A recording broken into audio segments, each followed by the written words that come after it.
I'm just seeing a lot of people struggling financially right now. What do we want? Climate change is a big concern. With Haida Gwaii, we are creating a new story. The fear of being evicted and ending up on the street. Knowing that you have a good life here, that your family's supported, that you're able to build and live in the kind of community you want to live in. The question is, are we going to fight for a future, or are we going to continue to manage decline? We are now the only party keeping a price on carbon pollution. Long wait time to see a doctor. We're not eating out as much. The rent is like too expensive. Are you ready to turn British Columbia blue? Sharing the excitement and vision that we have. We're just getting started.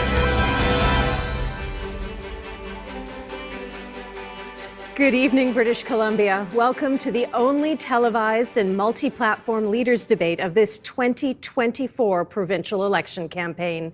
My name is Shachi Kurl. I'm the president of the Angus Reid Institute, and tonight I am your debate moderator. With me, the leaders, John Rustad of the BC Conservative Party, David Eby of the BC NDP, and Sonia Furstenau of the BC Greens. We're coming to you tonight from the unceded traditional territories of the Musqueam, Squamish, and Tsleil-Waututh nations. Leaders, welcome. Hi. Several weeks ago, you were presented with and agreed to tonight's format and the rules for this debate. Neither the topics nor the questions have been shared with you or your teams in advance.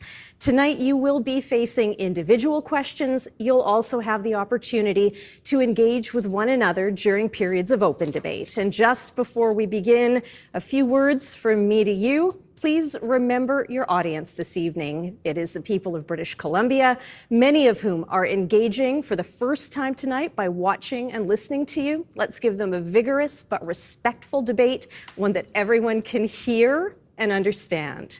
The questions have been designed to challenge you and bring out the best responses you have. So please answer them. Okay, ready to debate? Ready. Okay. So our first topic tonight is leadership, and our first question goes to Mr. Eby. Mr. Eby, when your predecessor, John Horgan, stepped down, he left you with a $6 billion budget surplus. Your premiership has been marked by more spending, yet people are still struggling to see improvements in public safety, housing, and affordability. How much longer do British Columbians have to wait before they start to see things improve under your government? Thanks for the question, Shachi, and good evening, everyone. Thanks for tuning in. I'd also like to say a special thank you to the Vancouver Canucks for starting their season tomorrow instead of tonight, so that you could join us for this important discussion about where our province is going and how we can provide support for you and for your families. Families are under a lot of pressure right now. Huge strain from rising interest rates, global inflation driving up the cost of pretty much everything. I mean, the cost of food is a topic in the American presidential debate. And that's having an impact on the provincial budget too. You can see that impact on the ability of government to spend. And so the question that you're going to hear answers to tonight is now the time that people need support more than ever? That's what I think. Or is now the time to cut back, to reduce services? And I believe that people need support now through things like our middle income tax cut, through affordable childcare and car insurance. We started this work, Shachi, as you said, under John Horgan, and we haven't stopped. And we can't stop because people need more support than ever to deal with the challenges they're facing today. Thank you, Mr. Eby. Next question to you, Mr. Rustad. More than half of British Columbians say that you are too extreme in your views to be premier. You've expressed discomfort with sex education curriculum. You've said you regret taking the COVID vaccine. You suggested on a podcast that carbon emissions aren't a problem for carbon-based beings. How can you convince everyone in this province that you have the judgment and the temperament to be premier for all British Columbians? Well, thank you very much for the question, and thanks everybody for tuning in as well.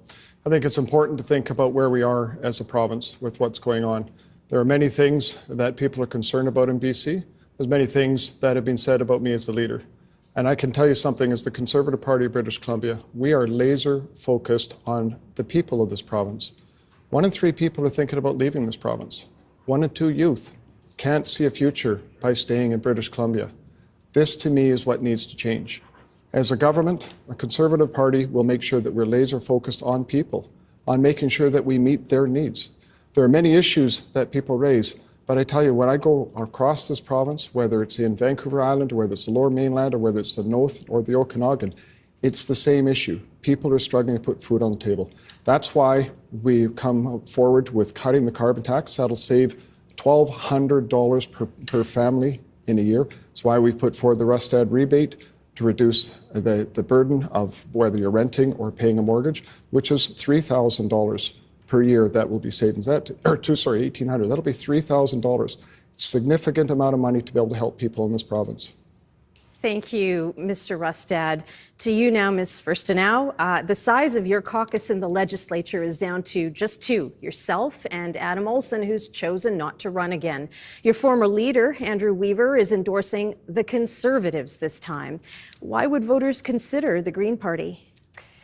Good evening, and I would say that the need to consider voting for the Green Party is that we are getting a lack of leadership from the other two leaders. And I just want to talk about the answers they just gave. David Eby says people need help right now, but there are people working for social development, poverty reduction, being paid $40 an hour to deny $40 credits to people who need emergency groceries.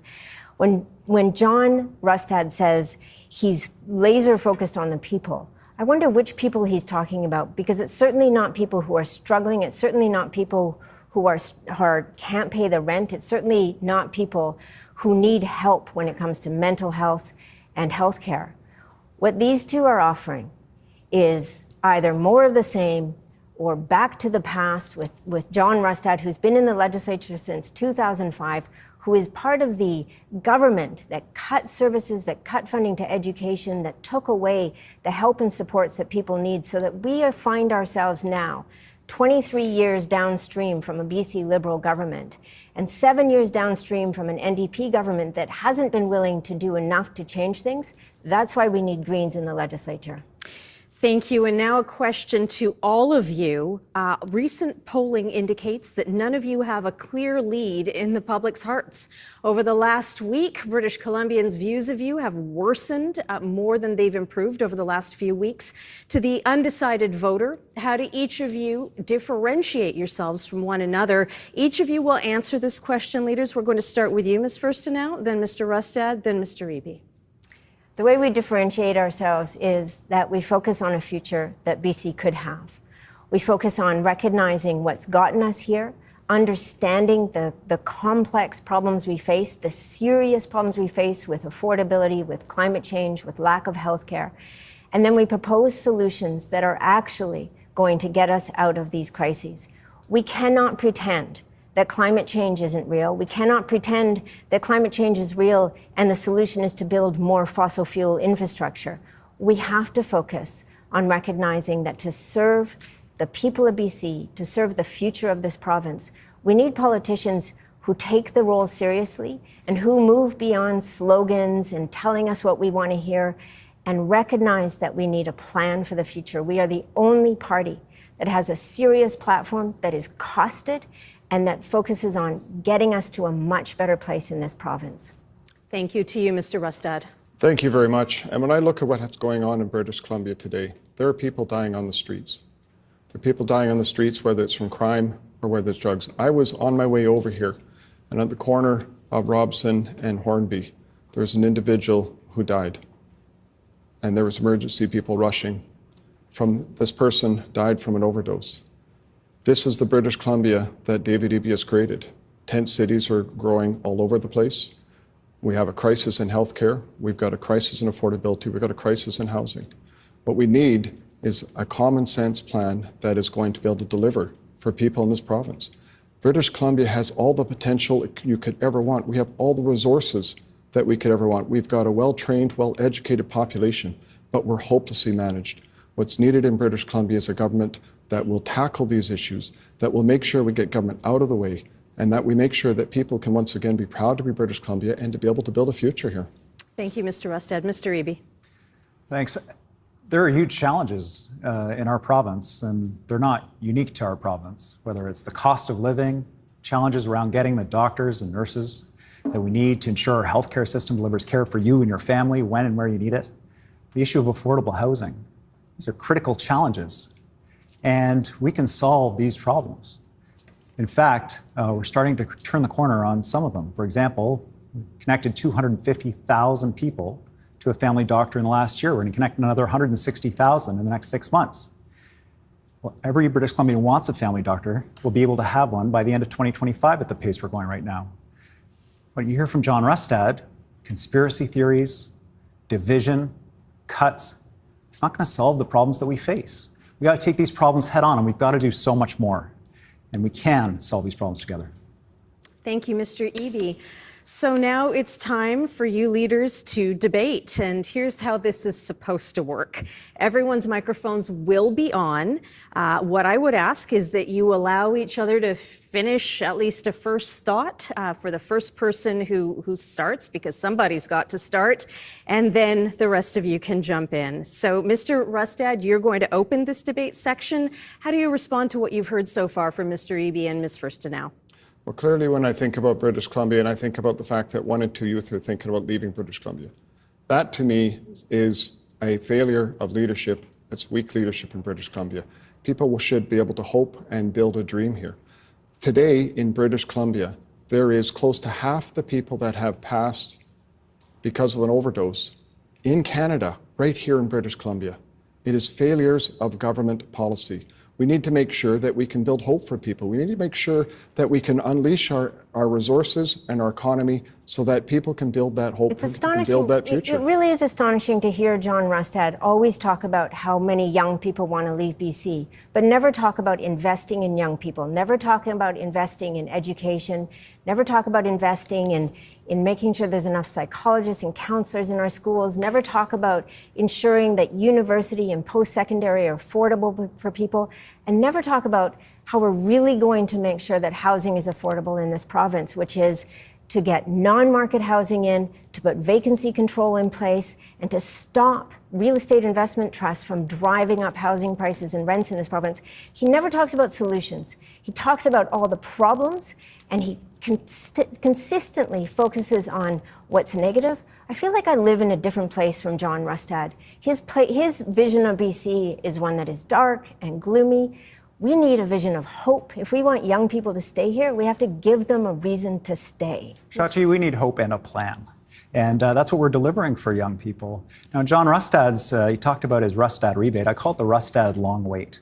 Because you don't actually get to benefit from it fully until 2029. People need support right now.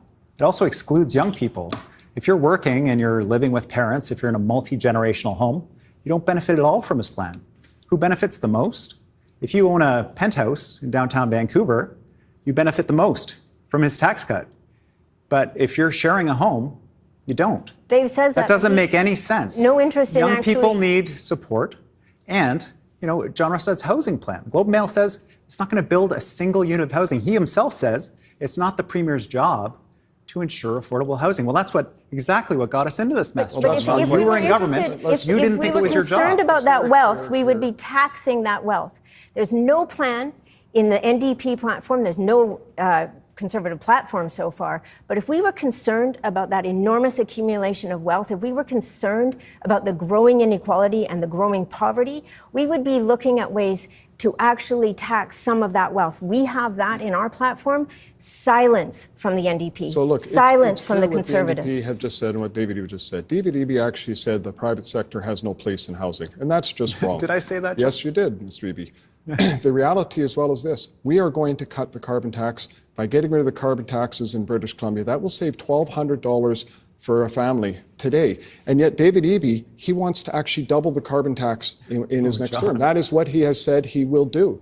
And so this is the reality we're facing in British Columbia. That is more money just in the carbon tax saving alone than what he is proposing with his taxes.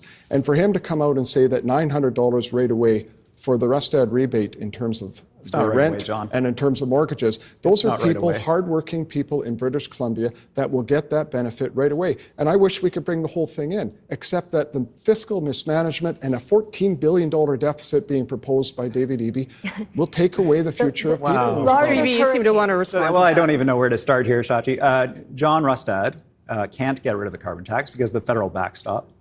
He also is not telling you the full story about his Rustad long wait, that you don't actually see a benefit until at the earliest 2026, and then only if you own your home or if you have high rental costs. If you're living in a rural part of British Columbia and you have low rent, you see the least amount of benefit. And that's why there's a guy with an $80 million house in my constituency that loves John Rustad. But I'm on your side. That's why you and your families at home, to make sure you get access to immediate benefit from the tax cut. Look, we have not the largest, 2 years from now, not 5 years from now. We have the right largest, away. probably most violent hurricane lining up off the coast of Florida, and we have 2 leaders retreating from climate action in this province. Okay, well, leaders, that brings to a close our first round of open debate, but I think you'll like this. The next theme is housing affordability, so Perfect. you get to talk a little bit more about it. Housing in BC is the most expensive in North America. It's an issue that links the economy and quality of life. It links the economy to quality of life. Each of you have called it a crisis. Mr. Rustad, the first question comes to you. You say you will undo NDP policies, including rent caps, restrictions on short-term rentals, and allowing more density on single-family lots. How would removing these measures help with affordability? What is your plan for housing? So, Shachi, thank you very much for the question. To start with, we did not say we'll remove rent caps, and we're not going to remove rent caps. That's something that's very clear to be done, that needs to be done in British Columbia. When we look at housing in this province, we have a government, David Eby, that is saying it was, first of all, it was foreigners, and then it was speculators, and then it was vacant properties, and then it was Airbnbs. Instead of pointing at the real problem, which is government, and government is getting in the way. It takes far too long to get permits in this province. It takes far too long to get housing built in this province. We're going to come to communities with $1 billion a year to be able to invest in things like water and sewer upgrades so that we can clean up the backlog that's needed, so that the investment can be there for densification. We're going to work with communities on zoning so that we can zone for densification, as opposed to David Eby's approach of just overriding local governments. Working with local governments is critical because we also need to make sure local governments can get the permitting process done much faster. It's also why we're looking at using the old MERV program, the multi-unit residential buildings. This is a program that was very successful building rental units across this country. It's critical to bring that back and get the rental stock that we need built here in British Columbia. We have a plan and we will deliver on housing. Thank you, Mr. Rustad. Mr. Eby, many people today will never be able to afford the same kind of housing their parents had. What do you say to those who feel upward mobility is no longer an option in British Columbia, that they have no choice but to lower their expectations when it comes to where and how they live? Well, I believe that one of the foundational requirements for a decent life in our province is a good place to live, and that it's actually a core responsibility of anybody who wants to be premier. It's why I got into politics. This is what drives me, is making sure that you and your family have a good place to live. That was a strong contrast here. John Rustad explicitly said he doesn't think that it's the premier's job to help deliver affordable housing. Well, our plan will deliver 300,000 middle-income homes. That's what experts are saying. In addition, we're expediting construction by investing in modular housing construction so that housing can be built faster and cheaper. We're preserving lower cost rental housing so that a senior who sees that for sale sign go up out front of their rental building doesn't fear that they're going to end up in a shelter. These are basic things, and we're making sure to deliver for British Columbians on them. We've got so much more to do. Our plan to get people an opportunity to buy their first home, to address Airbnb, to address speculation, people leaving homes vacant in our market. It's delivered 20,000 homes for people, and John Rustad wants to get rid of all of those things. Doesn't make any sense. Thanks, Mr. Eby. Ms. Firstenow, your party calls for measures to cool the market in order to make housing more affordable for everyone. But how do you do that without devaluing what is often a person's largest financial investment, their home? Yeah, I mean, I think it's really important for us to recognize that when people can't afford to live in British Columbia, our economy is not going to be able to be strong. We are going to see ourselves further and further away from the province that we want to be. In Victoria, rents have more than doubled in the last 7 years. We're in an emergency where people can't afford to live here. And so what we are proposing is immediately put in rent caps between tenancies. This is where the rents are being jacked up in between tenancies. It's an incentive to evict. Non-market housing, we need to build tens of thousands of units of non-market housing every year to put a check on the cost, especially of rental housing. We have a median income in BC of 44,000 people. Half of $44,000. Half the people in this province earn less than $44,000. They don't have an affordable place to live. It's an emergency. We can address this in a way that protects the people of British Columbia, but we have to stop protecting real estate investment trusts and investors who have made so much money off of housing in this province. Thank you, Ms. Furstenau. And now a question, the same question to all of you in terms of order. We'll start with Mr. Eby, then Ms. Furstenau, then coming back to Mr. Rustad. Here is your question. The pendulum on housing policy has swung from market-driven to much more government interventionist. Nothing appears to be working. Is it time to go back to letting the market decide, or is it time for even greater government intervention? To you first, Mr. Eby. Thanks, Shachi. There's no one solution to the housing crisis. When somebody's looking for a place to live, they're checking Craigslist for a place they can rent. They're looking at the listings and thinking, God, I'm never going to be able to afford a house. The way we got here is so many different challenges wrapped up together. We have to go after all of them. You can't just choose one. So if you're a builder, if you're a drywaller or a painter or a carpenter, you build homes. We want you out there building to make sure that people have a chance to build a good life for themselves and their family. We don't want you tied up in endless permit processes.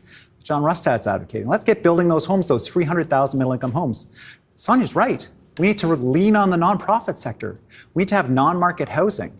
And we also need to be innovative, making sure, like we are with 5,000 units every year, that people can buy into market at 40% below market value, supporting them to get out of rental housing and own their first home.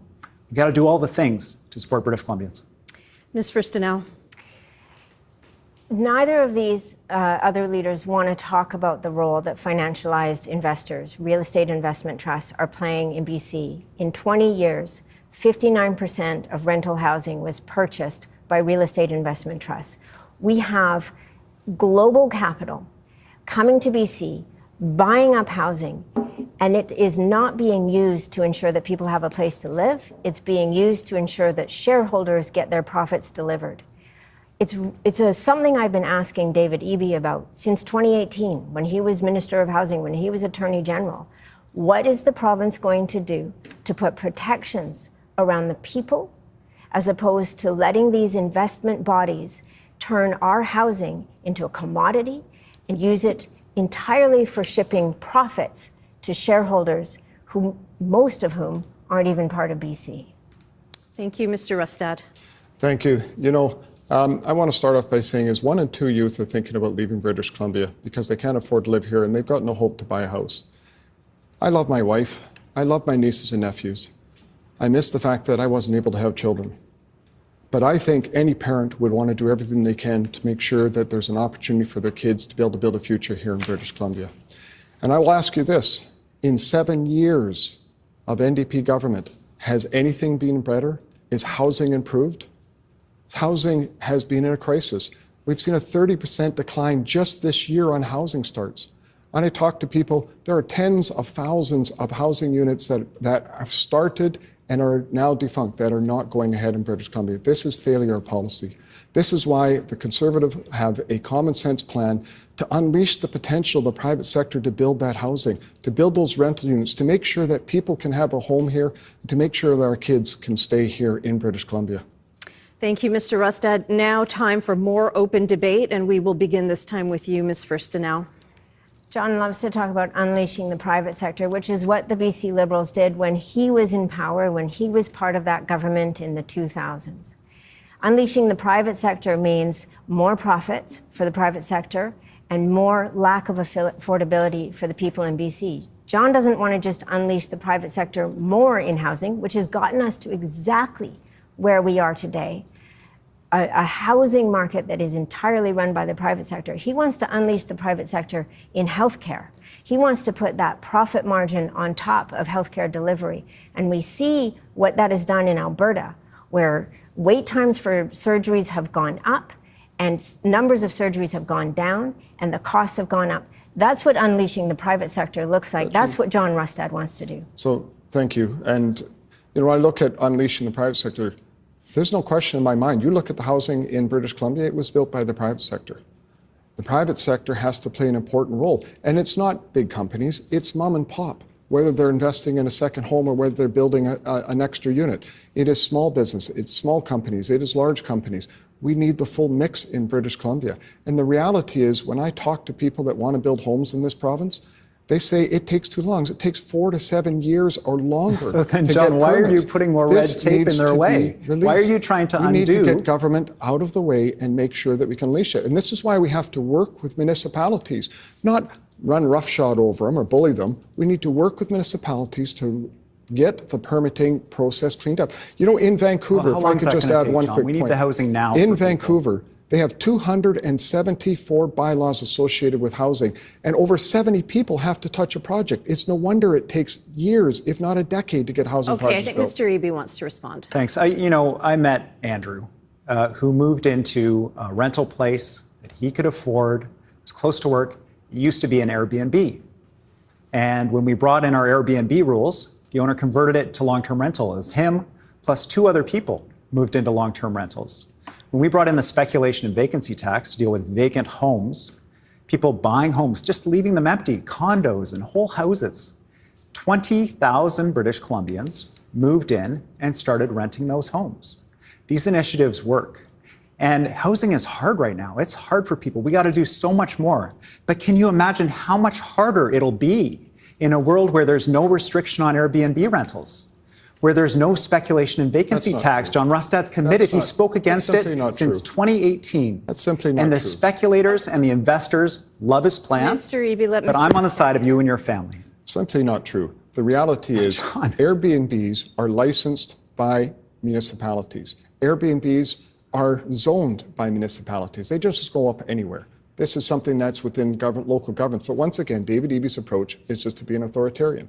My perspective is quite simple on this. We've seen a 30% decline in housing.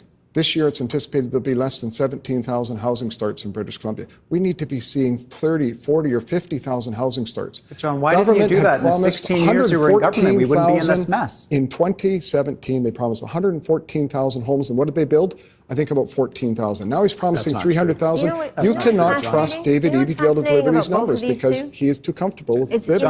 that neither of them are interested in protecting the affordable housing that we have. That's vacancy control. When Bill 44 and all the housing legislation that the NDP brought out last year, when Adam Olsen spent hours and hours going back and forth with Ravi Kahlon, Ravi admitted in the end, none of these measures were going to bring affordability. So let's be clear. These two don't have a plan for affordable housing. They want to talk about housing supply. They want to talk about housing starts, but they do not want to protect the affordable housing that we have. They do not want to ensure that we are making affordable housing available to people who need it right now. Mr. Eby. Affordable housing is important, but it's also important for people to be able to buy a place affordably. That's why we have a proposal for 5,000 units a year to get people out of the rental market into a place at 40% Not when they're competing with real estate rest assured, they're not. if John Rustad's elected and gets rid of all of these measures, one at a time, leaders. so much harder. All right, I'm going to give you a little bit more time, Mr. Rustad. We do have a bit of time if you want to briefly respond to that. Sure. Clearly in British Columbia, 5,000 starts is not what we need. We need 30, 40, or 50,000 housing starts in British Columbia. This is why we have the Rustad rebate, so that your rent and your mortgage can be written off so that you get a rebate on that right away to make life more affordable for people in BC. Okay, and we've got to keep moving. Lots more to get to, and now we are moving on to healthcare. Roughly 1 in 5 British Columbians either don't have a family doctor or can't get in to see one when they need to. And my first question is to you, Mr. Rustad. You've committed to expanding private healthcare delivery. How can you ensure those who can't pay have the same access to the speed and standard of care as those who can? We are committed to universal health care in British Columbia, where it's one payer, which is the government. Government pays the bill. But we have the second most expensive healthcare system, and we're getting second worst outcomes. We are in a crisis in BC. We're in a crisis ER rooms are closed all across this province. In the city of Merritt, between now and Christmas, it's anticipated there'll be 32 more days of closure of an ER room. It could take 8, 10, 12 hours or longer to wait for emergency rooms. People have died waiting in emergency rooms. There was a lady, she was in labor. She went into the hospital and she miscarried in the washroom and sat there covered in blood, waiting for hours for services in an emergency room. That is David Eby's healthcare in BC. And quite frankly, it really tears me apart and it makes me upset. We need to be able to make sure that we're retaining our doctors, that we're bringing back the healthcare workers that were let go. We need to make sure we have a model in this province where doctors want to stay here and work, where people can come in and we can unleash the full potential of family doctors. We need to be able to make sure we deal with training and the people coming into our province. There's so much that needs to be done on healthcare, and it's not happening under David Eby. Okay, thank you, Mr. Rustad. To you, Mr. Eby, third-party delivery exists in Australia, in the UK, in Germany, and it's already here in British Columbia. In coming out so strongly against alternative care models, including privatization, are you putting ideology above the needs of British Columbians? No, not at all, Shachi. When people need care, we're going to make sure we're doing everything we can to deliver care. That story that John just told is horrific. Every British Columbian deserves high-quality care no matter where you are in the province. People who are, when we weren't hitting cancer treatment timelines, we reached down to Bellingham and we retained a private clinic to be able to make sure that people were getting the care that they need. It's not about ideology. We have a shortage of healthcare workers. We've got to train up more healthcare workers. We've got to recognize the credentials of those healthcare workers who want to work in our province from other parts of Canada, from other countries. We're leading the country in recruiting healthcare professionals. We've got to do more. And I'll tell you, we're not going to get there by cutting the healthcare system. As John Rustad's proposal, he keeps releasing numbers consistent with cutting billions of dollars from our healthcare system. He hasn't released his costed platform. We got to hire more doctors and nurses. We can't be competing with the private sector who's going to pay those same doctors and nurses more. And then all of a sudden, you have to pay more to access those doctors and nurses. That's why we're opening a new medical school in Surrey to train up community healthcare workers, doctors and nurses to work across BC, incentives for working in rural BC, and provisional license so those professionals can get to work right away. Thanks, Mr. Eby. Ms. Furstenau, you've described the current healthcare system as a bloated bureaucracy. You're also campaigning on establishing an integrated community health center in every riding in British Columbia. So how exactly do you plan to do that without adding to said health bureaucracy? Well, the great thing about community health centers is that they don't actually need heavy bureaucracy on top of them the way that UPCCs, the invention of the NDP, do. The NDP seem to have approached healthcare with the idea that there's nothing that one more VP and 7 more project managers can't solve, when in fact what we have to do is ensure that healthcare spending is being focused on the delivery of healthcare by the professionals who were trained to do it, healthcare professionals in our province. We've seen the corporatization of healthcare under the NDP. We've seen the growth of TELUS, Health Plus. They were investigated only because the BC Greens wouldn't relent on asking the questions of why they were allowed to double bill. We've seen the growth of agency nurses. We see that both of these two parties are aligned on corporate delivery of healthcare, whereas with community health centers, you treat it like we treat the public education system. There's the infrastructure, the doctors, the nurse practitioners, nurses, allied health professionals build their team. We have 30 of these operating in BC already. They're hugely successful. We can get 93 up and running because it's the model that we use for our MLA offices. It's totally possible. Thank you, Ms. Furstenau. Same question to all of you now, starting again with Ms. Furstenau, then Mr. Rustad, then Mr. Eby. Here's your question. The super senior wave is here. People 85 and older represent one of the fastest growing age groups in British Columbia. Options for long-term palliative or in-home care are often limited. Many people have no help. Others can only rely on their children or neighbors. What is your plan, Ms. Furstenau, first to ensure the dignity and care to those who have given so much to this province? Yeah, you know, we've had a shortage of long-term thinking. We've had a shortage of governments who look at demographics, who prepare for what's coming, who try to avert crises. And now we are seeing a lot of people, a lot of seniors who aren't getting the care they need. We had the report from the Seniors Advocate, A Billion Reasons to Care, that showed a huge amount of public funding going to especially for-profit seniors care, where that money wasn't being used for delivery of care to service to seniors. It was being used for administration. It was being used for renovations. And so, number one, we need a government that takes seriously how public money is being used to support seniors, and we need to make sure that that is being used properly. And number two, we have to find ways to support seniors at home. The best place for seniors to age is age in place. And it's horrifying right now, the story that a 95-year-old man has been evicted from his home to a hospital. Mr. Rustad. Thank you. And I need to clear the air here. We're going to be adding about $3.8 billion in healthcare spending over the next 3 years. David Eby continues to perpetuate a lie, and I just wanted to be clear on that. When it comes to seniors and what needs to be done with seniors care in this province, we've laid out a very comprehensive plan.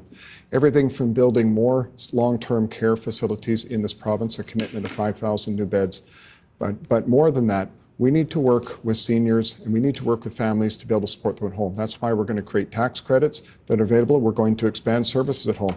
A nurse came to me in my riding and she told me this story, and she comes home in tears because she's been going out and she's talking to seniors and they're saying, can we please get some help? And she's saying, there's none available. I'm so sorry.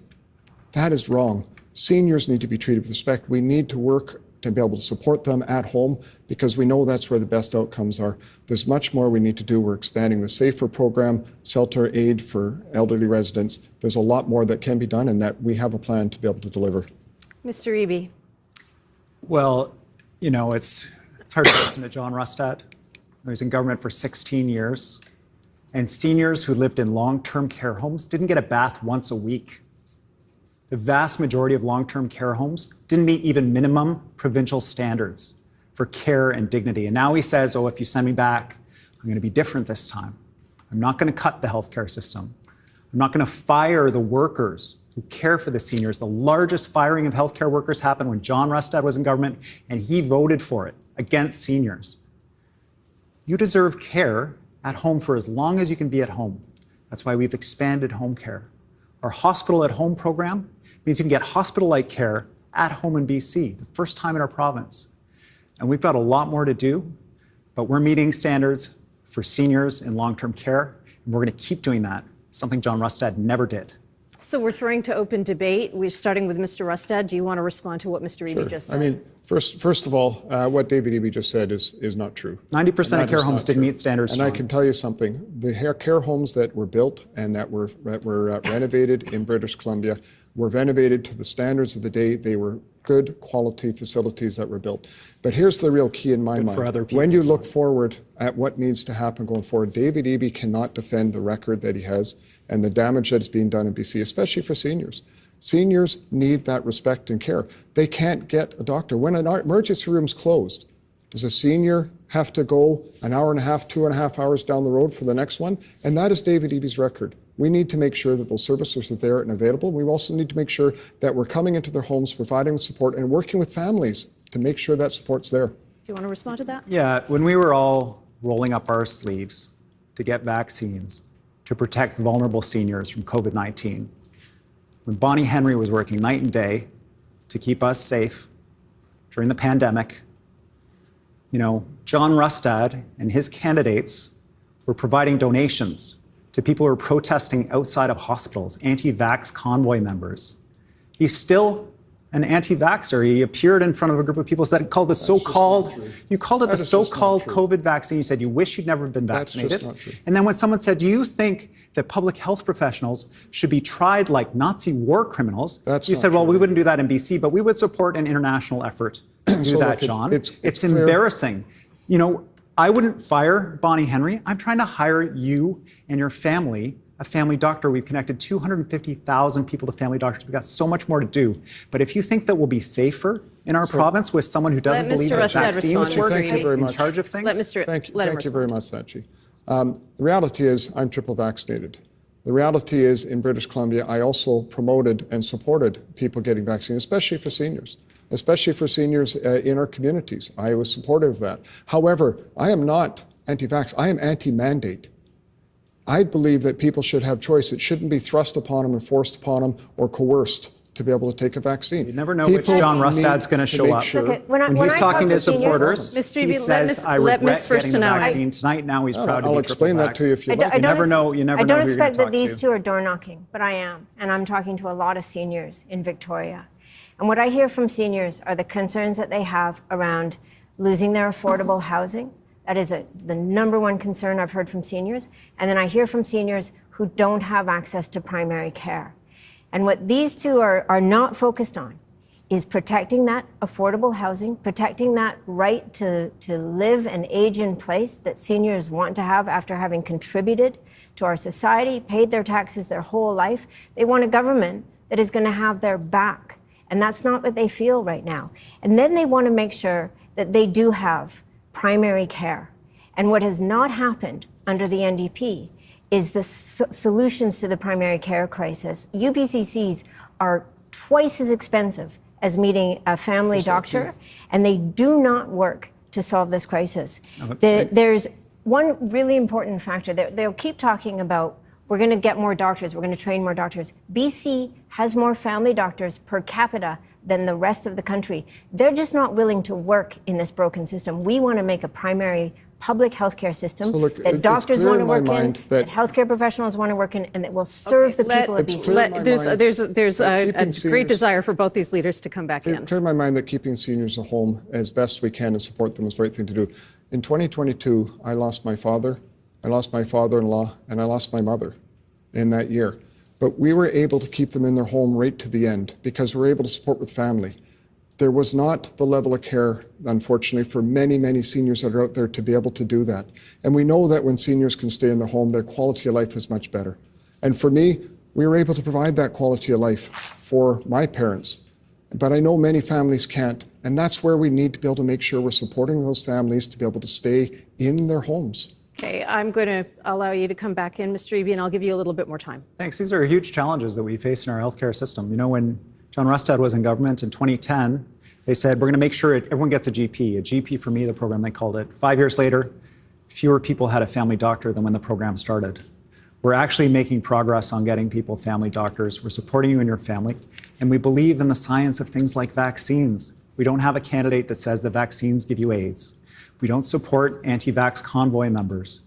We believe that science works and it keeps us safe with things like vaccinations. Okay, thank you, Mr. Eby. We're now moving on to our next section, which is the opioid crisis and public safety.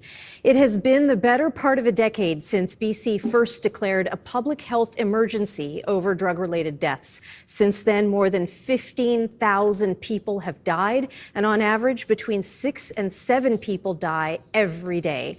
My first question is to Ms. Furstenau.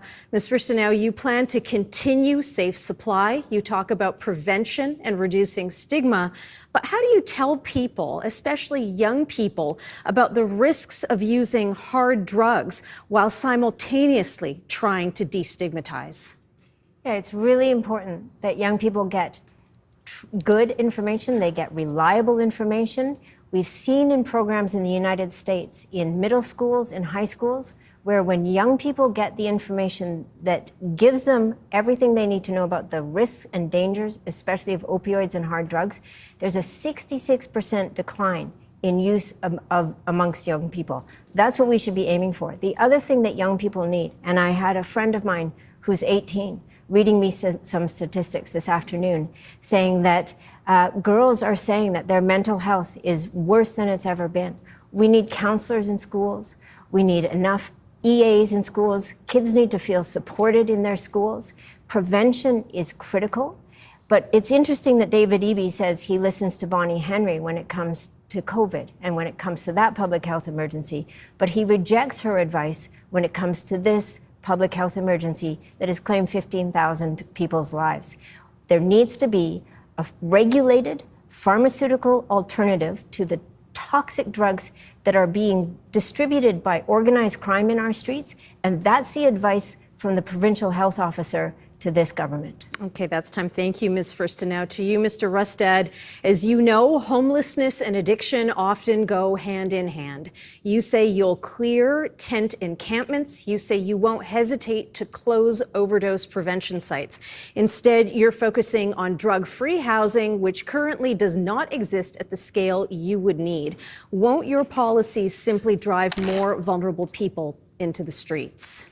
There's no question when you look at this crisis of overdoses and drug addictions in British Columbia, it is horrendous what is happening here. Last year, just over 5,700 people died in Canada. Close to half of those were in British Columbia, 2,500 people in British Columbia alone. Clearly what that means is the policies in this province are not working. If you look at any other province by any other measure, they are performing better than we are in British Columbia. So we need to take a different approach. We need to make sure that we bring an end to decriminalization and safe supply. We need to bring an end to this, to the government being a drug dealer, quite frankly. What we need to do in British Columbia is build out recovery. And yes, you're right, there is significant investment that's needed, and we're going to make those investments. Everything from doctor-prescribed treatment to short-term recovery to longer-term recovery and to involuntary, compassionate recovery. These are things that need to be done. We're going to build out this capacity. But I'll tell you the story of Christian, who was a 13-year-old, and when he was first addicted and not told by his parents did everything they possibly could to try to get help for him. He eventually passed away when he was 28. And when I talked to the mom said, I asked the government to try to help me and they refused. They didn't even answer the phone. That's time. Okay, Mr. Eby, thank you. I am going to come back around and invite you to answer the substance of the question. We've heard you on the things that need to be done. Heard that. However, as we pointed out in the question, the capacity that you're talking about does not meet the scale at this time. In closing tent encampments, in closing safe consumption sites and other use sites, are you not driving drug-addicted people back into the streets? Where exactly do you expect them to go? I will give you 30 seconds to respond. Thank you. We need to make sure that there's three distinct groups. There's those that are down on their luck, there's those that have addictions, and those that have mental health. We need to make sure that we have housing and available for those people that need it and down their luck.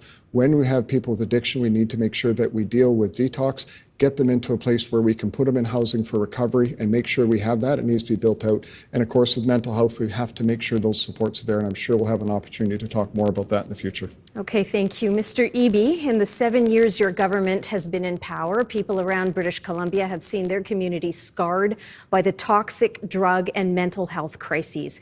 Tent cities and street crime have become common. How do you respond to those who say your policies, including the experiment to decriminalize public drug consumption, have only made things worse? Yeah, this is a really awful crisis. I listened to the story of Christian and the struggle of his parents to get him support. Anyone who's lost a child or a parent or a loved one or a friend, and there are so many people, there are very few people who haven't been directly affected by this, knows the scale of the human tragedy and that it's urgent. And it's led us to try things that were unimaginable at certain points. Who would have imagined that there would be an all-party committee and the police chiefs lining up say, let's try decriminalization. Let's try removing stigma so that people can come forward and ask for help. They don't worry about getting arrested or losing their job. And so we tried it. And it didn't produce the results that anybody wanted. Instead of people feeling like they could come forward, people struggling with brain injuries, mental health issues, and addictions felt like they could use drugs anywhere in the province. So we had to change course. This is a hard problem. It won't be solved with simple slogans. We got to do that.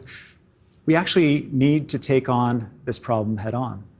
We have opened hundreds of new treatment beds. We're providing support for youth like Christian, Vancouver Island, the Orca-Lalem site. We've got so much more to do. And we'll do everything it takes to make sure that we're supporting people in recovery however we can. Thank you, Mr. Eby. Same question to all of you. Throughout this campaign, you've been largely focused on what to do once toxic drugs are already in our communities. To each of you, what is your plan to address the role of organized crime and the constant flow of drugs through our ports and other places? We begin with Mr. Rustad, then Mr. Eby, finally Ms. Firstenow. Thank you. There's no question in my mind that our ports are wide open. The German report has said that less than 1% of containers in the British Columbia are actually checked. The federal government exited the scene in 1997, And the problem has only gotten worse under David Eby. And I suggested, and I still move forward the plan, that we are going to strengthen our port police. We're going to actually make sure that that force is there and available to be able to do that work. David Eby said, oh, you can't do that. It's federal. Watch us. We're going to make sure that we crack down on these ports. We're going to bring an end to the organized crime, the drugs and the guns that are coming through our ports. We're going to help work with the federal government to strengthen our borders right around. We're going to do everything we can to actually even go after the components that go into making these drugs so that we can get these dangerous drugs off our streets. They're killing people on a regular basis. This needs to happen, and a Conservative government's going to make sure that we put the resources there to end our ports being wide open and to bring an end to this crisis. Mr. Eby. Thanks, Shachi. You know, again, difficult to listen to John Rustad on this critically important issue of organized crime in our province. You know, when John was in government, gangsters brought hockey bags full of unmarked bills to BC casinos. They laundered money with impunity. They used our court system to enforce those same gambling debts. The government had no interest in taking that on. And now John Rustad has actually announced that he's not even going to enforce federal gun laws in British Columbia. He's going to direct the police, and this isn't just one time or twice, it's 3 times, including in the radio debate we participated in. He will direct the police not to enforce federal gun laws that prevent abusers from accessing guns, that prevent gangsters from buying and selling handguns and semi-automatic weapons. It's ridiculous. And now he says he's going to get tough on crime. Give me a break. John, you have to go with the gangsters. You have to take their cars and their houses and their guns and enforce the law, and that's what we're going to do. Ms. Furstenau. Yeah, I mean, I think one of the problems we have is that people are being abandoned to homelessness. There isn't solutions for them. Mayors are asking, the provincial government have been asking the provincial government to step up and play the role that they're supposed to play, to have a social safety net, to ensure that people aren't living outside and gathered in an area where it's very easy for organized crime to find them and to sell them substances that are very dangerous and often deadly. We have an example in Duncan. 4 years it's been operating. It's been a proven success model. It's the village site. It gets people into homes. It gets them wraparound services. It gets them connection, belonging, community, employment, and it keeps them away from organized crime. This is what should be scaled up everywhere in this province. This is how we solve this crisis. Thank you. And now time for open debate. Mr. Eby, we'll start with you. Thanks. You know, I think it's critically important on an issue as challenging as the toxic drug crisis to be frank with British Columbians. We're going to have to try different things. We're going to have to do different things to get at this and provide people the support that they need. And it's not okay to play politics with it, John. It's not okay to say to one community, when you're in Richmond, to the Chinese community, we're going to close the overdose prevention sites. We're going to close them, the drug dens, you called them. And then later on, you say, well, actually, we're not going to close them. We're just going to change the name. And then your critic, Eleanor Sturko, comes out and she says, well, actually, we're going to expand them. We're going to put additional services. People need to know what the plan is. These are hard issues. Lives are on the line. This is not a simple fix. It's not solved with a tweet, and it's sure not solved by pretending to one community instead of addressing it head on. Ms. Furstenau, then Mr. From both John and David, and as an MLA, from parents who say exactly what we're hearing. I needed to get help for my child. My child needed mental health support. My child was in crisis. I couldn't find anything. There's one child psychiatrist in all of Cowichan. We are not creating a voluntary care system. We are not creating a mental health care system that meets people's needs before they're in crisis. And we don't have a plan from either of these two leaders to ensure that people have access to psychologists under MSP, which is something we've been pushing for 3 years, that people have access to child psychologists, that kids know that the counselors are there for them, so that we are avoiding these terrible crises that kids are finding themselves in, and parents saying, I can't find help for my child. In British Columbia, David Eby has had 7 years. And what has the results been? We have seen, for example, in Surrey, where people are being blackmailed and threatened on a regular basis. We're seeing gangs and gang activity happening at an extraordinary level, people being killed by these gangs. John, we have not seen any action that has actually taken anything. And David Eby, we have seen in some of these safe supply locations, we have actually seen people arrested and distributing drugs in those facilities. These sort of things need to be shut down when that happens. We have to have a zero tolerance policy for this type of an approach in British Columbia. He has done nothing. He has not even addressed the facilities where there was a problem like that. And the police had to go in and seize the drugs and arrest people. British Columbians need to know where you stand on these issues. When you go and you call them drug dens and you say, I'm going to close all the overdose prevention sites to one community, and then you go to another community and you say something, when you're talking to a guy whose life was saved 5 times, let me finish, John, this is important. When you're talking to a guy whose life was saved 5 times at an overdose prevention site, and you tell him, actually, don't worry, we're not going to close them, we're just going to change the name. That kind of disingenuous politics is exactly what we don't need in the toxic drug crisis. What we need to be doing here is where you have somebody who ODs and is brought back to life. Clearly, they are not making the right decisions for themselves. We need, as a government, to be able to be compassionate about it and get them into treatment, get them into involuntary treatment, so that they can be able to recover. The systems that should have prevented these crises. These two want to focus on the worst place that people can be in crisis: homeless, in despair, using substances that are so dangerous. What they don't want to focus on are the lack of investments under the BC Liberals, the cutting back of services that got us here. And they don't want to focus on the fact that for the last 7 years, the NDP have not responded to this crisis in a way that actually averts it. I want us to have a war on poverty. I want us to address the social conditions that are creating these outcomes. I want us to make sure that in BC, we don't have Lamborghinis driving down a road where people are living on the streets. These are solvable problems. We just haven't had the political will to either prevent them or solve them from either of these two parties. Sonia's right. We do need to support people to make sure that they don't go down this path as much as possible. It's part of our commitment and the work we're doing in our education system to expand access to educational assistants and counselors in every single school, to intervene early. One counselor per school is not going to cut it. One counselor per school is not. I've been in schools. When you have a population of 1,500 kids in one school, one counselor is not enough. We need counselors there for kids when they need them. Leaders, I do have to keep us to time, and that is time for this section. Our next theme deals with Indigenous rights and land use. Earlier this year, the province paused amendments to the Land Act, which would have shared decision-making powers with First Nations. The first question is to you, Mr. Eby. Your proposed Land Act changes have faced criticism over impacts on individual land rights, treaty negotiations, and major resource developments, including those supported by First Nations.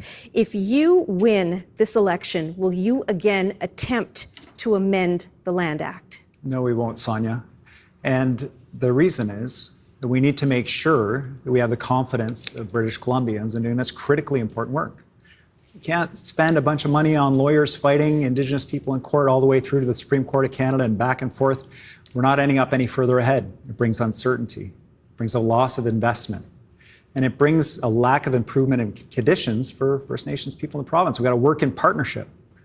I'm very frank about that, because I know that when we work with Indigenous people, we lift the conditions for Indigenous people across the province in BC, but we also improve the lives of the regions around them. And so when I think about mining, for example, in the Northwest, the Tahltan, major mine under construction right now, 1,800 jobs. It's a cooperative partnership between the Tahltan and the mining company. It's the future in the province, not fighting in court. And what John Rustad is doing, spreading division. Some of his candidates openly racist to Indigenous people, denying the history of residential schools. Paul Ratchford in my own constituency on Orange Shirt Day saying he won't wear an orange shirt because he won't misrepresent Canadian history. These are the kind of candidates he's running. We don't need division. We need to work together. Okay, thank you, Mr. Eby. To Mr. Rustad, the Declaration on the Rights of Indigenous Peoples Act was passed by all parties 5 years ago. You say you may repeal it. Is that for certain? Be specific. Under what conditions would you do so?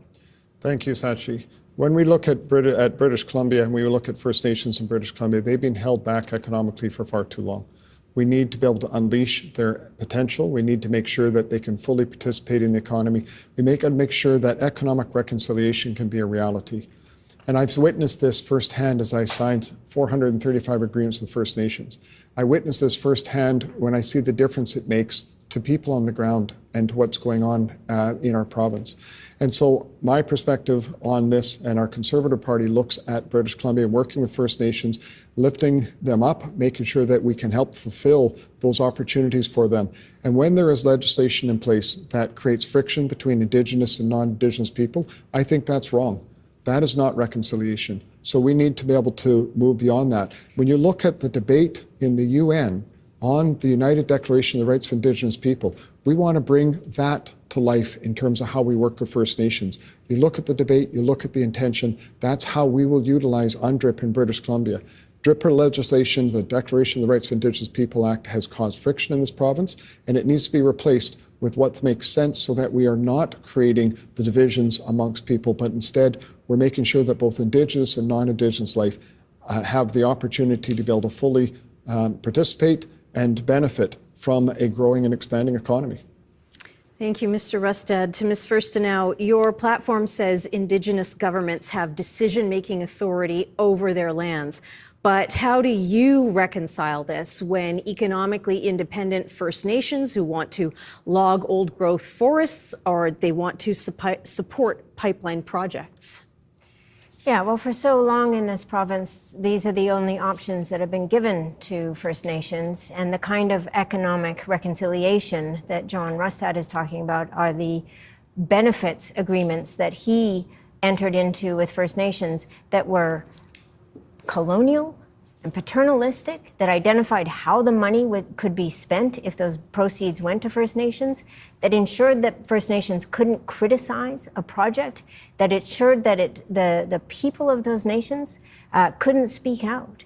What we need is to recognize that the courts have been telling governments across Canada, and especially here in BC, that rights and title for First Nations exist, and the courts have been directing governments to do the work to sort that out at a negotiating table, not, as David said, spend millions and tens of millions of dollars on legal fees, fighting battles that the provincial government always loses, because the courts have been consistent on this, and the courts want governments to create certainty, to create consistency, and to ensure that we're doing the hard but essential work of reconciliation with First Nations. Thank you, Ms. Firstenow. And now the same question to all of you, beginning with Mr. Eby. Time and again, the courts have ruled in favor of Aboriginal titles. So when you, as Premier, are in a situation where you are negotiating over what to do with Crown land, which is considered public land, whose interests are you prioritizing? Well, that's a critically important question, Shachi. Thank you. And the best way I can describe it to you is to talk to you about the agreement we did with the Haida people. You know, recognizing Haida title, everybody knew the government wasn't going to win in court. Haida have been there since time immemorial. They've got their own governance.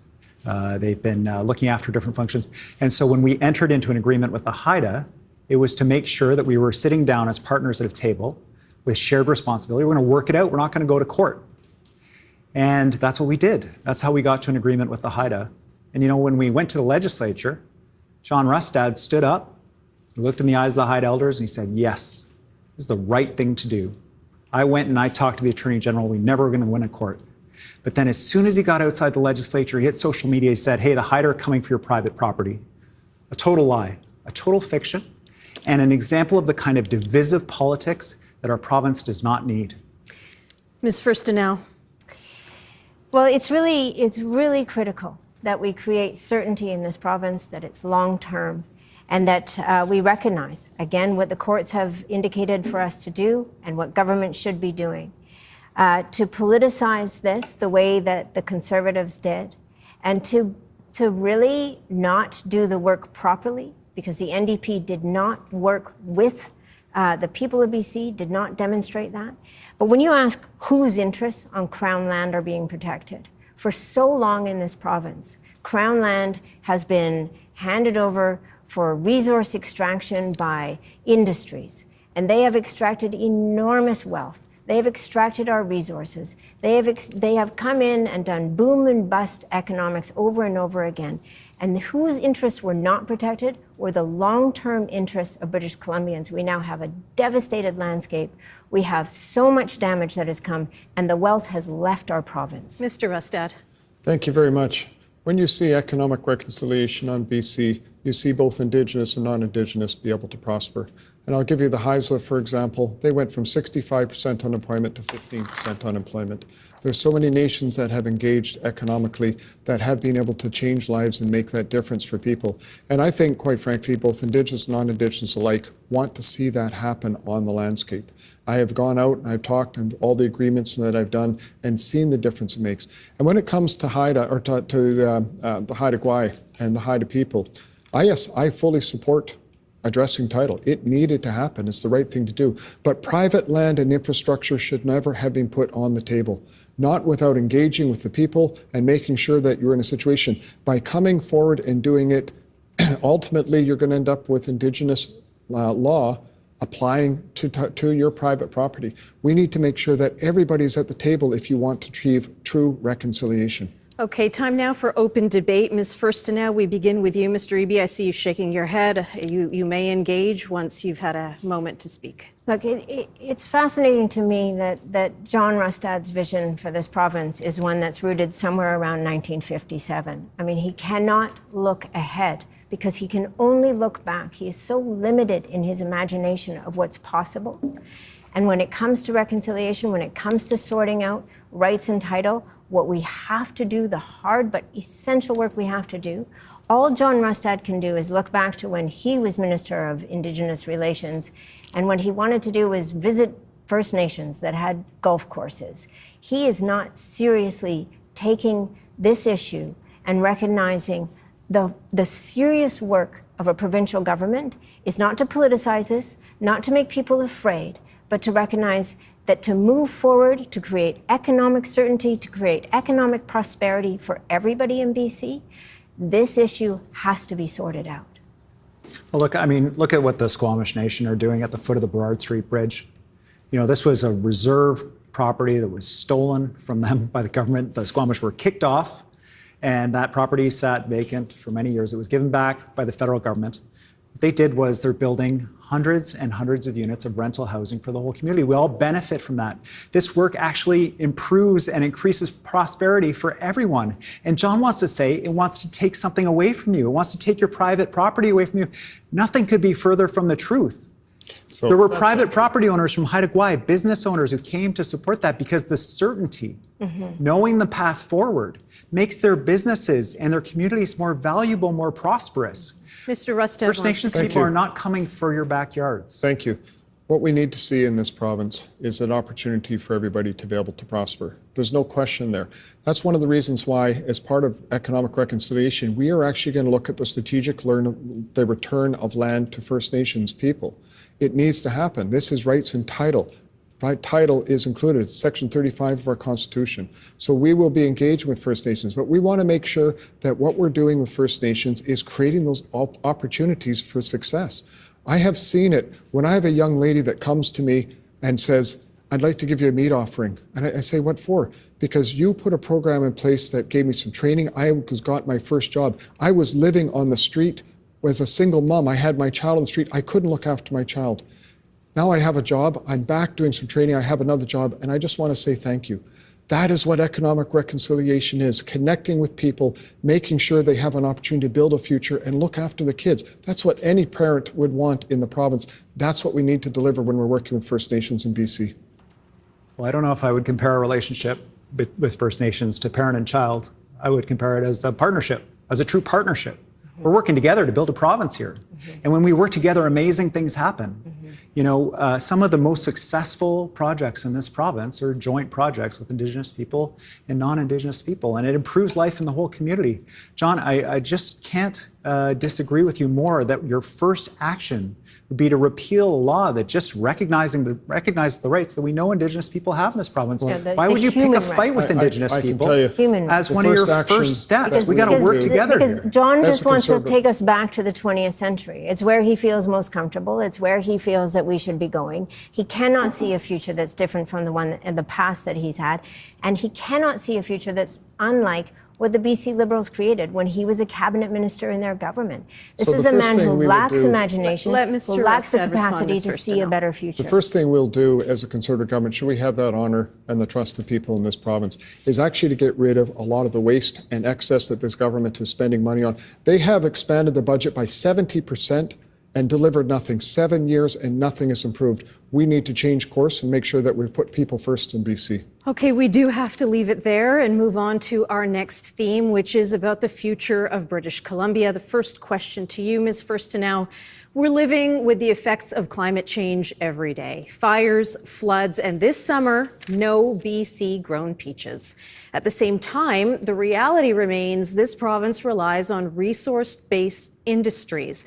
Between 2017 and 2020, your party held up an NDP government. Tell us, what did the BC Greens actually do to transition BC's fiscal future away from fossil fuels?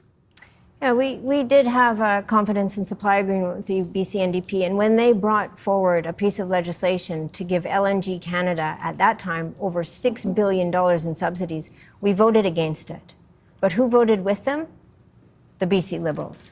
This is where John and David are aligned. They're aligned on subsidizing fossil fuels. They're aligned on building more LNG infrastructure in BC. They're aligned on continuing to drag us back to a fossil fuel age when the rest of the world is moving forward, when we will not be able to meet our emissions. And it's interesting that David's been asking about which John Rustad. Before he became Premier, David Eby said, we cannot meet our climate targets and continue to build any more fossil fuel infrastructure. But under the NDP, we've gone from 0 LNG facilities to a potential of 7. We have a government that is all in on a fuel that is now proven to be worse than coal, that the International Energy Agency has said will leave BC behind because the demand will be gone. We need a clean energy future for BC, and the only party focused on that, truly, are the BC Greens. Thank you, Ms. Firstinow. To you, Mr. Rustad. You've promised a lot of changes that aren't actually under BC jurisdiction. Repealing taxes on tips is federal law. The courts have ruled you can't just clear away homeless camps, and you say you'll bring back those plastic straws. Are you promising things that a BC government alone can't actually deliver? So we're very proud of the fact that we just need to get rid of the stuff that sucks in BC. Paper straws suck. I'm sorry, we've got to get rid of those. It doesn't work for people in BC. You know, there's a little meme I saw where there was 2 lines of white powder, supposedly cocaine, and a plastic straw, and the bottom sign said, one of these is illegal in BC. And that to me tells a great story in terms of David Eby's British Columbia. When we look at tips and what has happened in British Columbia, of course we can't impact what's going on the federal side, but we can categorize it and make sure that it's not taxed from a provincial side. And it's easy enough to be able to do that in terms of computer technology today to do it. It's the right thing to do for people who are serving, people who need that extra little boost to make sure we have that sort of money available. These are the types of initiatives we need to do to be able to help people in British Columbia, not to put barriers and struggles in front of people in British Columbia. So we're actually very aggressive in everything that we need to do in this province because things aren't working. It's been 7 years, Mr. Eby, and he has not been able to deliver for people in BC. We need change, and that common sense change is what the Conservatives will deliver for BC. Mr. Eby, you've spent a lot of time in this campaign, a significant part of your platform talking about John Rustad. Are you more focused on him than your own plans for the next 4 years? Thanks, Shachi. Not at all. But it's important that British Columbians know who's running in the election and what their positions are. John Rustad, he's avoiding debates. He refused to debate on the island. He won't take follow-up questions from reporters. He doesn't get back to media outlets when they ask questions that he doesn't like. Answering questions is not optional if you're applying for the top job in British Columbia. John, you got to answer the questions. And when you're a climate change denier, when you say that the science behind climate change, the same science that's predicting this massive hurricane off the coast of Florida, is false, that it's a hoax and a lie and people have been tricked. How do you lead a province whose massive advantage is clean electricity? some of the lowest carbon products available. Sonia says no fossil fuel development at all. I say if it's net zero by 2030, lifting up Indigenous people like Chief Smith and the Haisla, then we can do it. John says let her rip. We got to be better than that. This isn't about plastic straws. That's the least we can do to tell our kids that we're moving in the right direction. Developing our electricity and hydrogen, it's the path forward. Okay, thank you. Same question to all of you, beginning with Mr. Rustad. You all know the financial situation the province is in. Each of you has a platform filled with expensive promises, new bridges, SkyTrain expansions, and a lot more. How are you going to pay for it? Mr. Rustad. Thanks very much. There's no question we need to get our economy going in British Columbia. We have seen the fact that British Columbia is almost cut in half in terms of our economic performance under the NDP over the last 7 years versus what it was prior to that. We have seen almost zero private sector job growth in British Columbia. We're running now, if David Eby gets in, $24 billion worth of deficits over the next 3 years. This is unaffordable in BC. We need to unleash the potential of this province. We have our forest sector that is in shambles. 2/3 of it's been lost. We have to get the feet back under the forest sector. We have 17 mines that need to be opened up. It takes 2 years in Sweden to open a mine. It takes 12 to 15 years in BC. We've got to get this red tape out of the way. We have to make sure that our economy can get humming. We have to make sure we clear out this bureaucracy and red tape as part of it so that we can generate the revenue we need. We're going to make strategic investments. We're going to continue to make those strategic investments, but we have to be able to get that economy going to be able to afford it. Mr. Eby. Well, I mean, there was a lot there. Look, British Columbia is the fastest growing province economically of any of the big provinces since we formed government, since the pandemic, and last calendar year. We're growing faster than the other big provinces. But until you feel at home, that reality that we're growing doesn't matter.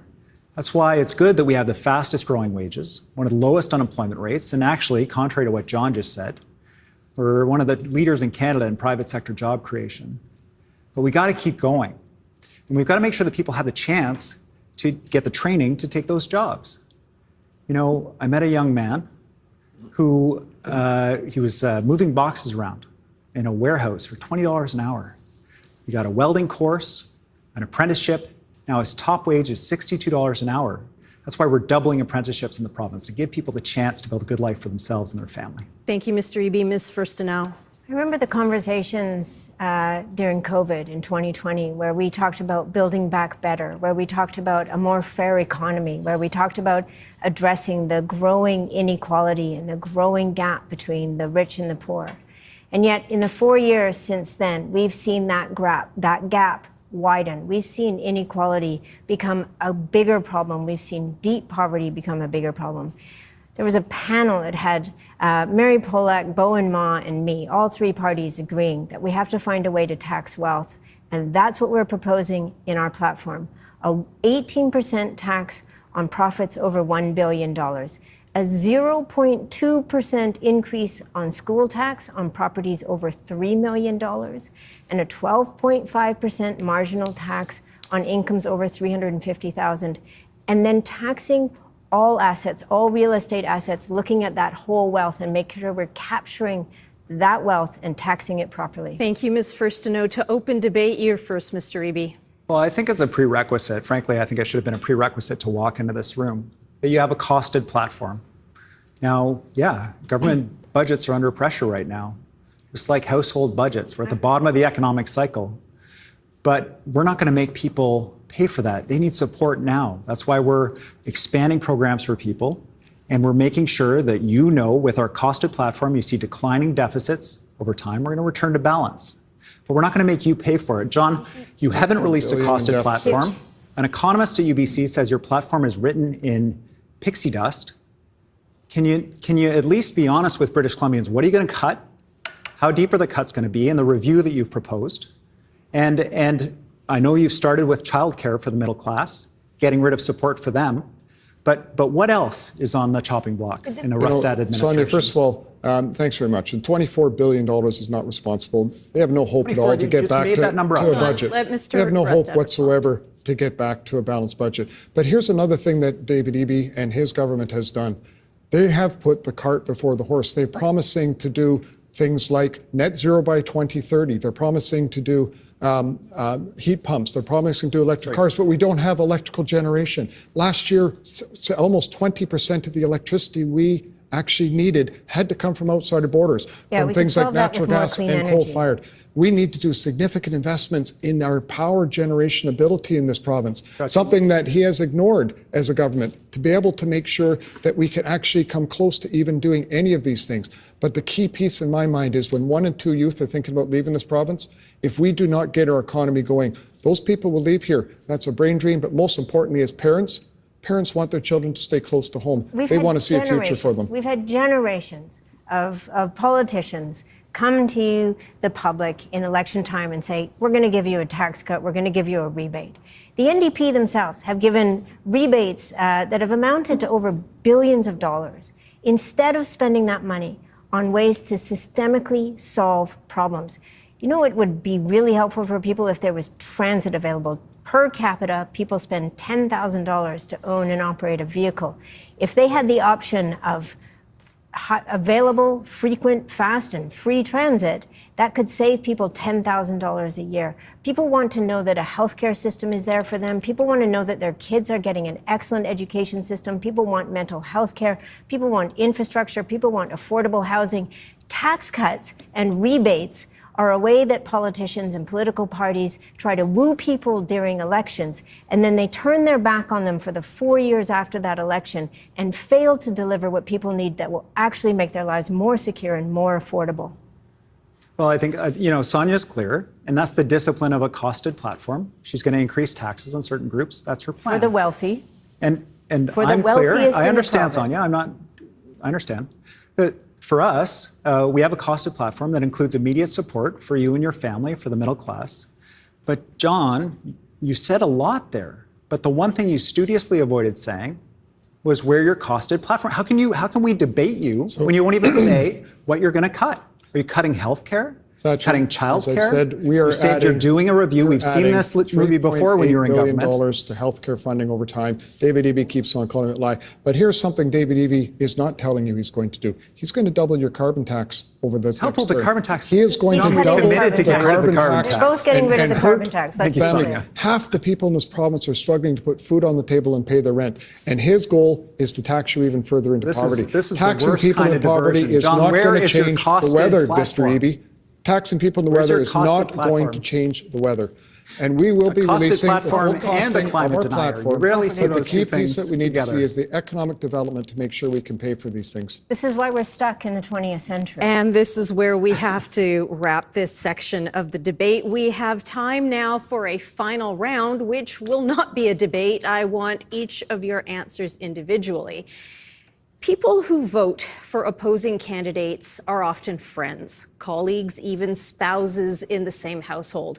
But at times, each of your campaign's rhetoric has cast the other side as woke, fragile, extreme, or yes, even weird. I would invite you all now to take a moment to personally reflect.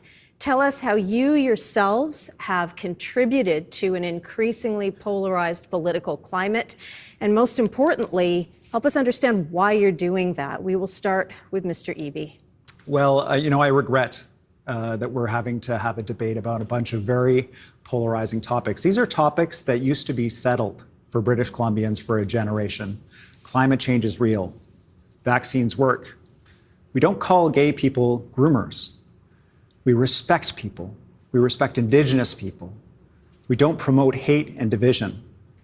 And I regret that I have to continually talk about these things because John Rustad has fielded candidates that promote these views, that he himself also seems to hold some of these views.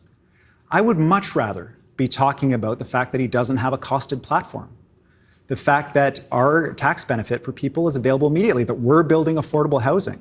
I don't want to be talking about this stuff. I want to talk about what matters to you at home, but it's important that you know who's on his team, who the next health minister could be, who's making decisions about what your kids learn in school. This is important information, and I regret that we have to talk about it. Mr. Rustad. Thank you very much. We've been actually clear in this campaign that we are talking about the issues. We're talking about the solutions. We're talking about the fact that people are dying on our streets. We're talking about the fact that our healthcare system is collapsing. We're talking about the fact that our economy is in shambles. We're talking about the fact that crime is running rampant. These are the things that people are concerned about. David Eby wants to talk about conspiracy theories and anything but what's actually going on because he cannot defend his government's policy. 7 years, can anybody say that anything is better in British Columbia? Is anything better? Certainly, I haven't been able to find anybody to say that there is. As a Conservative government, we're trying to bring common sense change to British Columbia so that we can unleash the potential of our economy, so that we can make sure people can have a good paying job, that people can have a roof over their head, put food on the table, look after their kids, and their kids can look optimistically about being able to have a future in British Columbia, not looking out the window and seeing people lying on a street. Ms. Firstenow. I've really worked hard and been determined in this election to focus on solutions for people, to offer a well-being framework as a way to measure the work of government, to ensure that we're talking about reality and the solutions that we have to some really challenging and complex problems. Polarization is increased in two-party systems. Polarization happens when parties have to define each other as the opposite of one another. We lose the common ground. The least polarized we were in BC was during the minority government from 2017 to 2020, when we worked together, particularly in response to the global pandemic. It was recognized that we were a province that could work together because we'd been doing that for 3 years. If we want less polarization, if we want more focus on solutions, we have to get away from a winner-takes-all two-party system. We have to elect enough Greens to prevent that from happening. Leaders, we're running out of time. It is time for closing statements. Each of you will have a minute. There was a draw. According to the draw, Ms. Firstenow, you are up next. Please go ahead. We have so much incredible potential in this province. We have people who are innovators, who are dreamers, who are entrepreneurs, young people who want to be part of the solutions to the big challenges we face, who want to go to university, become tradespeople, build the BC that is possible, a BC of clean energy, a BC of fairness and more equality, a BC where people aren't left behind, left to sleep on the street. We have so many solutions that we could be implementing, and yet our politics and our governance gets caught up in exactly this, in the polarization, in the pointing fingers, and in not acknowledging the reality of where we're at. In this election, electing more Greens, ensuring we don't give all the power to either of these parties is the way to move us forward as a province in a way that puts you, the people of BC, first. Mr. Eby. Thanks. If you're watching at home right now, it's not because there's nothing else on TV. It's because you care about this place, our amazing home. Sonia's right. The thing that makes British Columbia amazing is the people of British Columbia. And they need support right now. People are hurting. And that's our focus, is to make sure we're supporting British Columbians. A chance to own a home. 300,000 middle-income homes across the province with the health care they deserve. Making sure we're getting those doctors and nurses off of the sidelines and into our hospitals, delivering care in our communities, more family doctors for people. Making sure our communities are safe and responsive to the needs of you and your family. The people who are struggling in our streets are cared for in a compassionate way, and they get the care that they need. Now, John Rustad wants to throw that all away. We can't govern through conspiracy theories, cuts, and divisiveness. We can only solve this together, and I'm committed to work for you until the job is done. Mr. Rustad. Thank you very much, and I want to thank the listeners, thank the viewers for participating, for seeing this night, for watching, and for caring about British Columbia. I care deeply about this province too. I care about the fact that our youth want to be able to have a future here. I care about the fact that our youth want to be able to have safety here. You know, we have a government that kicks out a Jewish cabinet minister, Selena Robinson, to appease a mob who last night was burning flags in front of the art gallery. I find that incredibly offensive. In British Columbia, we want to make sure we build that positive opportunity for people to have that future. It's why our entire plan is about putting you first, whether it's healthcare and patients first, whether it's our economy and making sure you can build a job, whether it is the investments that are needed for infrastructure. I'm a proud Canadian, And I can tell you the Conservative Party of British Columbia will bring forward a common sense plan that will deliver real prosperity for everyone here in British Columbia. Thank you for watching this evening.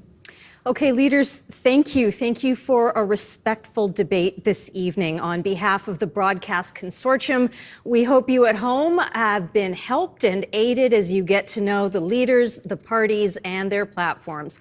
Election Day is October 19th. You can vote in advance starting this Thursday, October 10th, and you can request a mail-in ballot right now. Go to elections.bc.ca for all the information you need. On behalf of everyone, good night. Thanks for watching. I'm Shachi Kurl.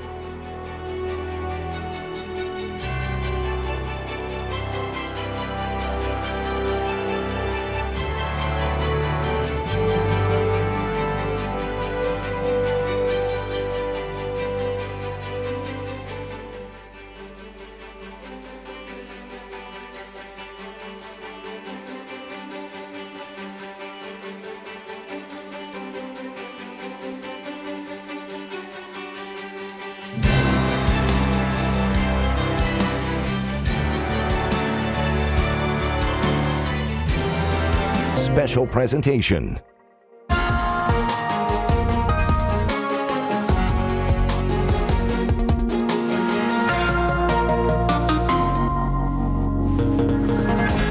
Good evening, and thank you for joining us for our special post-debate coverage and analysis. The leaders have faced off, just wrapped up moments ago, tackling a lot of hot topics this evening. That's right. We will be hearing from them again a little bit later. But now the question is, how did they do in the debate, and will their answers resonate with voters? We'll hear from Sonia Sunger and her panel in another studio. Richard Zussman is at the debate site. We'll hear from him. But first, we have Legislative Bureau Chief Keith Baldry in-house with us tonight. Keith, this was kind of billed as a get-to-know-you debate. How did you see it go down? You know, the three of us were sitting there with our colleagues watching this, and I think John Rustad came across looking older than the others. David Eby benefited from being younger. Rustad was also, quite frankly, relentlessly negative, very gloomy about the state of affairs in BC, recounting all sorts of personal anecdotes. Deaths. He came across someone dying on the street as he walked to the debate location today. Again, very relentlessly negative and not looking at the other leaders. And that seemed to be a very specific and design tactic by him. He did the same thing in the radio debate on CKNW. Didn't engage with the other two on a personal basis. You saw David Eby on that three-shot screen, three-split screen, constantly turning and looking at the person talking, whether it was Sonia Furstenau or John Rustad. So I think Rustad kind of lost ground here. He needed to connect with people. He has a problem with women voters, according to the polls. I don't think he really improved that situation today. But I have to say, Sonia Furstenau, I think, did quite well. She sort of prosecuted the two of them quite effectively on a number of issues. Right out of the gate, we just going back to the John Rustad not looking at the other two, we saw a lot of David Eby's profile, yes, as you pointed out, going back and forth. Yeah. But yeah, I thought Sonia Furstenau right out of the gate was on the two of them. And in particular, Rustad, she kept on with this theme about taking BC back to the 20th century. She actually used the one year, 1957, when it comes to Aboriginal relations in BC. She really hammered Rustad, I think, quite effectively on the issue of climate change and the whole Aboriginal issue in BC, reconciliation, land title and such things as that.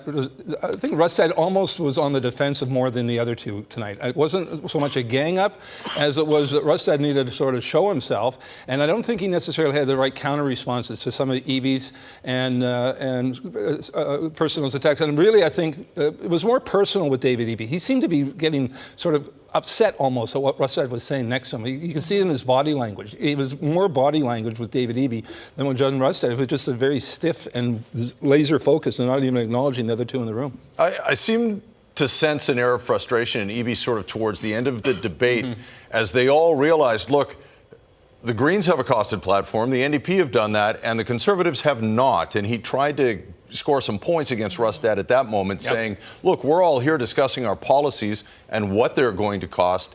How can we even have a fair fight with you without any idea how you're actually going to pay. He was trying to, I think, sow seeds of doubt about Rustad's leadership abilities and whether you can trust him to be a leader and such. And he did a number of points. One, as you say, was on the costing platform of his platform. The other one was on the vaccine issue. He really went after Rustad for his candidates being anti-vaxxers, being going after Dr. Bonnie Henry and such. That was a little personal one, I think, between Mr. Eby and Mr. Rustad. And Rustad didn't really respond all that well or all that much. And Eby really, I think, dove into that one in almost sort of a personal approach rather than sort of a policy wonkish one. Just before we touch base with Sonia and her panel and Richard down at the debate site, very quickly, was there a winner, if there is a winner of these things? Well, I think First and O did quite well, but that doesn't mean she's going to suddenly become premier, going to shoot up to 20% in the polls or anything. I think Eby held his own. I think if there was a loser, it was John Rustad. He needed to be a winner tonight. There's a Leger poll out today. He's 4 points behind the NDP on a party basis,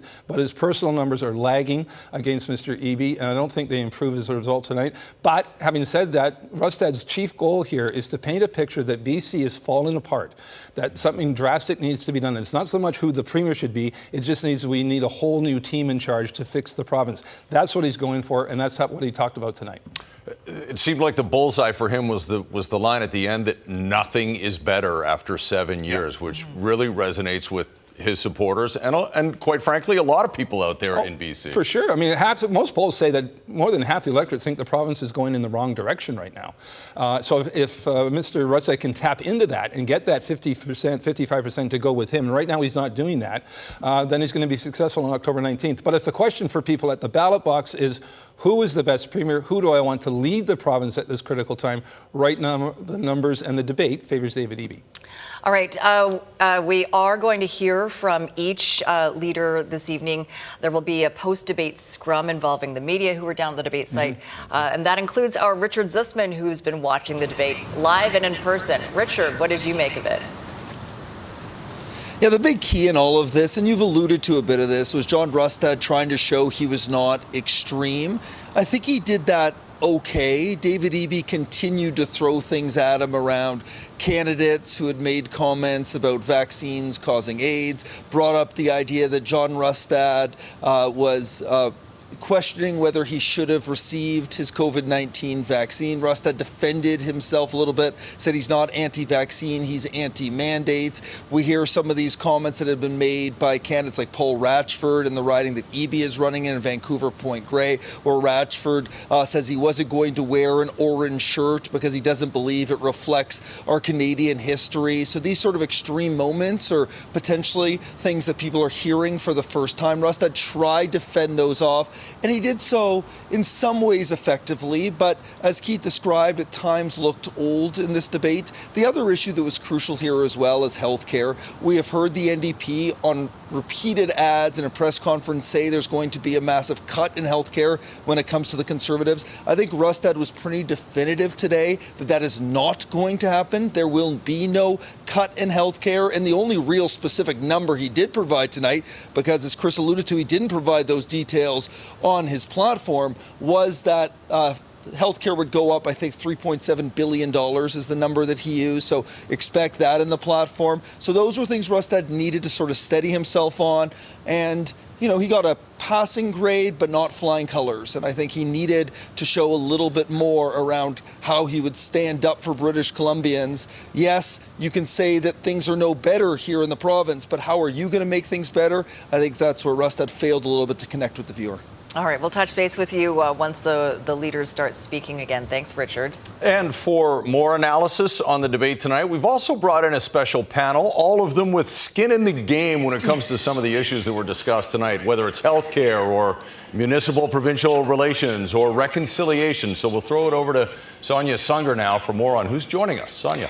All right, Chris, thanks so much. Yes, we are calling this the Issues Panel, where we are taking a look at everything that has British Columbians concerned about right now in this election and really breaking it down. So let's introduce our panelists. We have Port Coquitlam Mayor Brad West sitting right beside me here. We also have family physician Dr. Anna Wolak, and we have Hill Salem community leader with the Squamish Nation. Thank you all for being here. Now, we have all sat in the same room together for the past hour and a half listening to this debate. Let me start with you, Mayor West. What struck you the most? I mean, a lot of what we talked about was how vague some of them were on issues or actual specific details of their plan. Yeah, a lot of generalities, a lot of we have to do this, we have to ensure that, and not a lot of specifics. And I think that that can be really challenging for the public because, I mean, really the issues we're dealing in our province, these are long-standing issues. Mm-hmm. We've been talking about these things for an awfully long time. And it's always easy to get a politician to come forward and to say the right things. But the implementation and the execution of a strategy, of a plan, is the hard part. And I know that. I live that as a mayor. It's easy to say, yeah, well, we got to ensure this, we have to ensure that. But actually working through the system and getting a change that is tangible, that delivers a result to people, that's the hard part. And so you need to have the specific plans and details. They matter. And quite frankly, we didn't hear a lot of that tonight. Yeah, well, I mean, very difficult to do when the Conservative Party hasn't put out their full platform with any, real detail. And that was one thing that we heard from you in our discussion while watching the debate was hearing Sonia Furstenau talk about her plan for healthcare. And it was something that kind of struck you because she had some specific details. Do you think she was strong when it came to healthcare? I think so. I think that, like a third of the debate focused on healthcare, the opioid crisis, and housing can tangentially affect healthcare. First Nations rights can also affect healthcare. So I had a lot of skin in the game, as Chris has mentioned. But like Brad said, I didn't hear very many plans. I heard plans from Ms. Furstenau. I heard plans about replacing the UPCCs with community health clinics. I've heard a lot of, we need to do this. We need to make sure that we get more doctors in. We need to make sure we train more doctors in. But there's no how there's no how, there's no when, there's no how are we going to keep the doctors that we attract? Because we can attract the best and the brightest, but if we can't keep them working, it's not going to solve any healthcare crisis. Unfortunately, I'm going to have to throw it back to Chris and Sophie. All three leaders are going to be speaking here. Chris, Sophie, take it away. All right. First man up. Yeah, thanks very much. And we'll hear from Health Salem as soon as we can. But let's go back down to the debate site. And I believe David Eby will be first up. Delivering affordability for you and your family is priority one for me, and John Rustad's commitment to the speculators and the investors in the housing market, to the billionaires like Chip Wilson, to the private insurance companies in Toronto, instead of guaranteeing you low car insurance rates. I think that really is a valuable thing, that we got to have that conversation, and I appreciate all the people who tuned in. Are you concerned that the challenges are too deep in the system to actually reverse course, and that the best option for British Columbians may be to try something new? Because you've had your opportunity here, and as John Rustad painted, it was a picture of something, a province where people are struggling to get by. They're struggling to pay the rent, they're struggling with public safety issues, they're struggling to get a doctor. So is it not time to have someone new give it a go? Well, there are big challenges out there for you and your family right now, and I know that, and they're hard problems, and we got to take them head on. But we are finally turning the corner on some of them. Rents are finally starting to come down. We're building 4 times more rental housing than Ontario is right now. People are finally getting access to a family doctor. We connected 250,000 people to a family doctor last year. We're going to connect even more next year. We got to keep working on these problems. We can't abandon the work now, because if we don't build those 300,000 middle-class homes, then you and your family won't be able to find that place to be able to buy your first home, get out of rental housing. And so that's why we've got to keep going. And there's so much more we've got to do. John Rustad obviously saved a comment right to the end about Sonia Robinson. He said he fired her from cabinet. She resigned. But do you believe that there are still some challenges that your caucus faces around the issue of anti-Semitism, and it is something that clearly John Rustad believes should resonate with? Yeah, not at all. You know, every single candidate of ours is focused on fighting hate in our province. We don't stand for discrimination. We won't tolerate discrimination, because you at home know our strength in the province is our diversity. And all of us working together in a way that's safe and cooperative and supportive is our big advantage. That's what makes this place special. So to have Conservative candidates openly attacking that, focusing on different groups, whether you're gay or whether you're an Indigenous person, and attacking different communities in our province, and John Rustad having nothing to say about that. No apology, no, that's not okay, nothing. And to run these candidates, it attacks the very fabric of what makes British Columbia so important and special, the values that we share as British Columbians. So we'll remain committed to that, and that means fighting anti-Semitism, fighting Islamophobia, fighting homophobia, making sure that people feel safe in our province. Dirk from CP. Hi. You said you didn't want to talk about it, but you had to talk about it. You had to talk about some of the conspiracy theories or some of the issues that Conservative candidates have. Why do you have to bring that up today? Well, I think for people at home, you're evaluating the different parties. We didn't know we were going into a global pandemic before it happened. People were predicting it. You just didn't know what was going to happen. We didn't know that we were going to see the fastest rise in interest rates in a generation over a 2-year period. We didn't know we were going to get hit by global inflation the way that we were. Issues are going to come up. Disasters are going to happen. Decisions have to be made. And it's important for people to know the values of the people who are running to lead the province. And if you're informed by conspiracy theories from the internet, if your candidates think that vaccines cause AIDS, that makes us all less safe when the emergency happens, because the decisions that are made are not based on science or best practice. They're based on rumors and YouTube. Doesn't make any sense. Also, why would you want to talk about the Conservatives not having a costed platform? Why wouldn't you just talk about your platform? Well, the ticket of entry to this debate should have been a costed platform, because then we can actually talk about what the plans are. Now, John Rustad has announced that he's going to do a review of spending. Well, we've seen this movie before. What it leads to are dramatic cuts. $360 million cut to our healthcare system last time.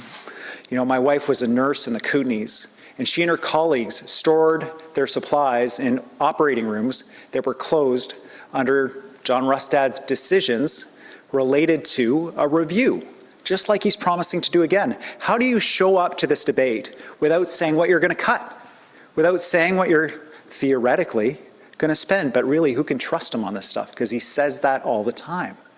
And so the ticket to entry should have been a costed platform. He didn't have one. I don't understand it. Next we go to Jack from City. You spend a lot of time talking about John Rustad, a lot of it in your platform. Even in the debate tonight, do you think you spend too much time talking about John Rustad? Because every minute you're talking about him, you're not talking about your own policies, your own plans. Yeah, well, I believe really strongly in the potential of the people of British Columbia and supporting them with high-quality health care, with affordable housing, with the chance to get those apprenticeships and that training to build a good life for themselves. And it's important that people at home get the chance to know who I'm running against. Now, I would talk about John Rustad's costed platform, but of course, he doesn't have one. He won't tell you what he's going to cut. You just know that it's going to happen. He spent 16 years cutting. He's going to start cutting again. He's committed to do a review of spending. What's it going to be? So it's important for people to know what his values are, how he makes decisions, that he's a climate change denier. He's an anti-vaxxer. He doesn't share the same commitment to the diversity of British Columbia, making sure everyone feels safe. It's very clear. And it's critical that people understand that. So during the debate, you admitted that decriminalization was an experiment that had failed, and that you want to try new things on that. So what would be your plan now to deal with open-air drug use that we're seeing in our communities? Well, our real focus is on opening the care and the supports for people that they need. We've opened hundreds of treatment beds. We've got to do even more. We've got a new 1-800 number people can call anywhere in the province, get connected to one of those beds, get connected to the sports to get into recovery. It's also about supporting people who are really struggling in our streets. Mental health issues, brain injuries, and addictions to some of the most potently addictive substances that have ever been invented, and getting them into care, including involuntary care, to provide them with the support they need. We're opening facilities in all of the prisons in the province so that people who are arrested, that we have the chance to intervene with their mental health and addiction issues before they're released in worse shape than they went in, causing chaos in our communities. For people who are face down on the street, walking barefoot through traffic, getting them the care that they need in housing that's secure, where they're going to be looked after so they can live with dignity and so the community is safe as well. Next we go to Anais from CC. Is there a point you wish you had pushed across tonight, or a question that wasn't asked that you wish was asked? Yeah, I didn't get a chance to talk about, and it sounds very pedestrian, ironically, but it's car insurance. I cannot believe that we're having a debate about car insurance. And the reason is that British Columbia has some of the lowest car insurance rates in the country. And John Rustad wants to rip that up and go to a model similar to Alberta, similar to Ontario. Well, for anyone in British Columbia, you don't have to trust me. You don't have to trust Google. If you have a friend or a relative in Ontario or Alberta, pick up the phone and call them. How much are you paying for car insurance? This is one of those quiet issues that could be devastating for a 16-year-old who lives in a rural area, needs to drive to get to work and to hockey. This is something that's devastating for a senior, depending on a car for independence. All of a sudden, an extra $1,000 a year means you can't drive anymore. And so making sure that we're supporting people with affordable car insurance is something that I didn't think would be an issue, but it is an issue, and people should know what the risk is here. You often say that John Rustad is anti-vax. In the debate, he said, I'm anti-mandate. You just did it again. Do you feel you're mistaken in the way you're correct? To actually really Yeah, no, I wish I were, because it's a bizarre position. John Rustad appeared in front of a group of anti-vaxxers. He said he regretted getting the COVID vaccine. He called it the so-called COVID vaccine. He said that Bonnie Henry actually had a secret agenda, which was to control the population through the vaccine.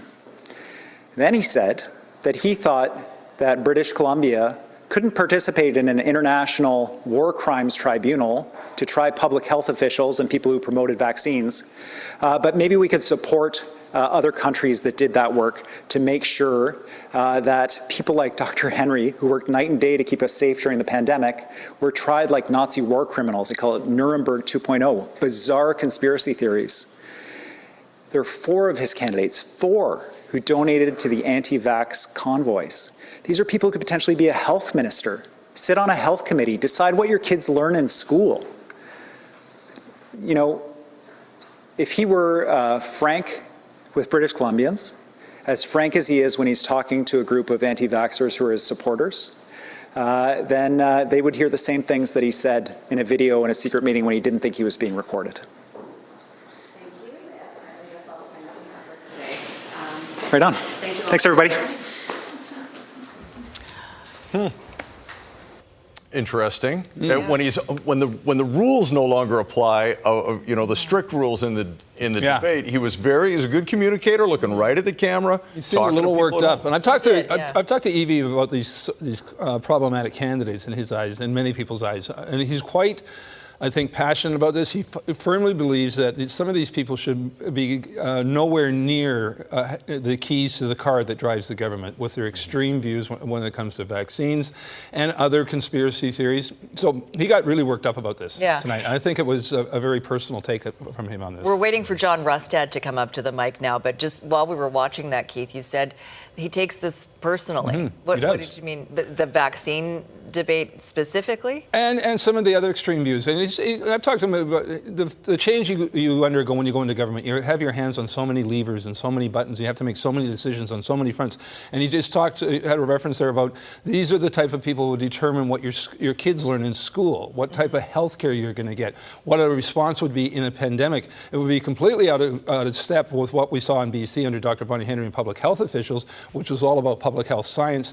And Rustad is basically courting favor with a group of people, including some of his candidates, who completely reject that approach, whether it's science or EB's now including things that, again, SOGI program in schools, for example, which John Rustad and his party firmly reject. And we expect to see on the campaign hustings, and I'm already hearing this from Mike Bernier in Peace River South, who's the former United candidate there, sent me a text today. They are flooding the communities where he represents with all sorts of posters and leaflets attacking Mr. Bernier because he was education minister when SOGI was brought in, and painting it in very dark terms that it's basically destroying your children. So this is the type of thing that gets Eby quite animated, shall we say. Yeah, and he did it during the debate too, making a point of saying, look, you've got to really take a look at this guy's judgment and his temperament, and is he the man that you want leading the province, as he said, when the next crisis happens. And David Eby needs and wants the ballot box question when people go to vote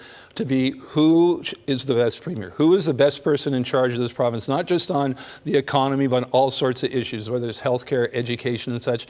And he's trying to make the case that John Rustad has no place in that argument, and it's really about him. He's the only one who can offer that. He doesn't want the ballot box question to be the one that John Rustad wants it to be. And you saw this in the debate tonight. Again, you saw it in the radio debate, which is to paint a picture of chaos out there, that everything's falling apart. People are dying in the streets in John Rustad's name, and it's all tied to the healthcare system, the law and order. Everything's this recipe for chaos. And so that should be the question. We need to change the channel with a new group in charge. John Rustad, I think, cracked a smile maybe once, barely. I think when he got to deliver his straw line. Yeah. But you talk about David Eby wanting to make this a question of who will be the best premier, who would lead us in a time of crisis. But the polls have consistently shown that David Eby leads in that area. But John Rustad is coming up to the mic right now, so let's have a listen to what Mr. Rustad has to say. I'm trying to get a sense, John, you opened up with this story about on your way here, when you saw someone die. Can you just explain to us how you know that this happened and why you thought it was important to share that story? People across this province are struggling. They're struggling with what's going on in the province, particularly when it comes to things like crime and addictions. And I think it's becoming commonplace in British Columbia for somebody to be on the street dead. And I think that's wrong. British Columbia should not be accepting that as normal. And so I said that story from at the beginning to emphasize that this is not normal. This is not the British Columbia that I grew up in, and it's not the British Columbia I think anybody else wants to grow in. And what I saw from the window as I was looking down at this individual on the ground with the emergency people pumping his chest, trying to bring him back to life, and an ambulance coming up. I mean, it's horrendous to think that that is becoming normal place on our streets here in Vancouver and across this province. Are you sure he didn't make it is what I'm trying to understand, but you also painted, and I think some people described what you're painting as a very negative vision of the province. Are you concerned at all that what you sent out to the public here tonight is a very negative feeling for what life is like in British Columbia? Well, I think, unfortunately, that is the reality in British Columbia. You think about it, 6 to 7 people dying every day in British Columbia from overdoses. Violent crimes are becoming all too common. Criminals are not being taken off our streets. And I think, quite frankly, people are thinking about leaving this province because they don't feel safe. You look at Victoria, for example. The foot traffic in Victoria is down 60% in the downtown core. Just in the last couple of years alone, people don't want to go down because they feel unsafe. That is not normal. Our downtown core should be vibrant. Families should be able to go there. Families should be able to play in playgrounds and not have to wonder if there's needles on the ground, not have to wonder if they're going to be safe. Why don't you have a costed platform here? So part of the reason why we haven't done a costed platform is because we have had so much policy to bring out. Every day we're putting out 1, 2, or even 3 pieces of policy as we go out. Once we have a fully costed platform, it is all released. And so we want to be able to highlight these things as we go day by day. So you'll see a costed platform, I suspect, later this week. I checked the birth dates. I don't think you were even born in 1957, but do you consider yourself yesterday's man, the way Sonia first announced suggested? Well, it's interesting, Sonia Firstnow's perspective on BC and David Eby's perspective as well. I mean, look, we just had a very interesting debate where David Eby was running against David Eby's government, where David Eby was acting like he was in opposition. I found that very, very amusing.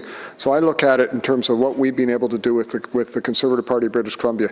It is a new and vibrant party that is bringing common sense to British Columbia, that people around this province are finding hope for how they can build a future. And I'm very honored to have a chance to be part of that. One of the key measures in your campaign so far has been this idea of fiscal responsibility, criticizing NDP for not being fiscally responsible. But every time we hear you make an announcement, you're making announcements that, as far as I can tell, are going to be expensive. How do you square the circle on that? there's no question that we need some significant investments. That's why we're committed to increasing funding in healthcare right through our budget.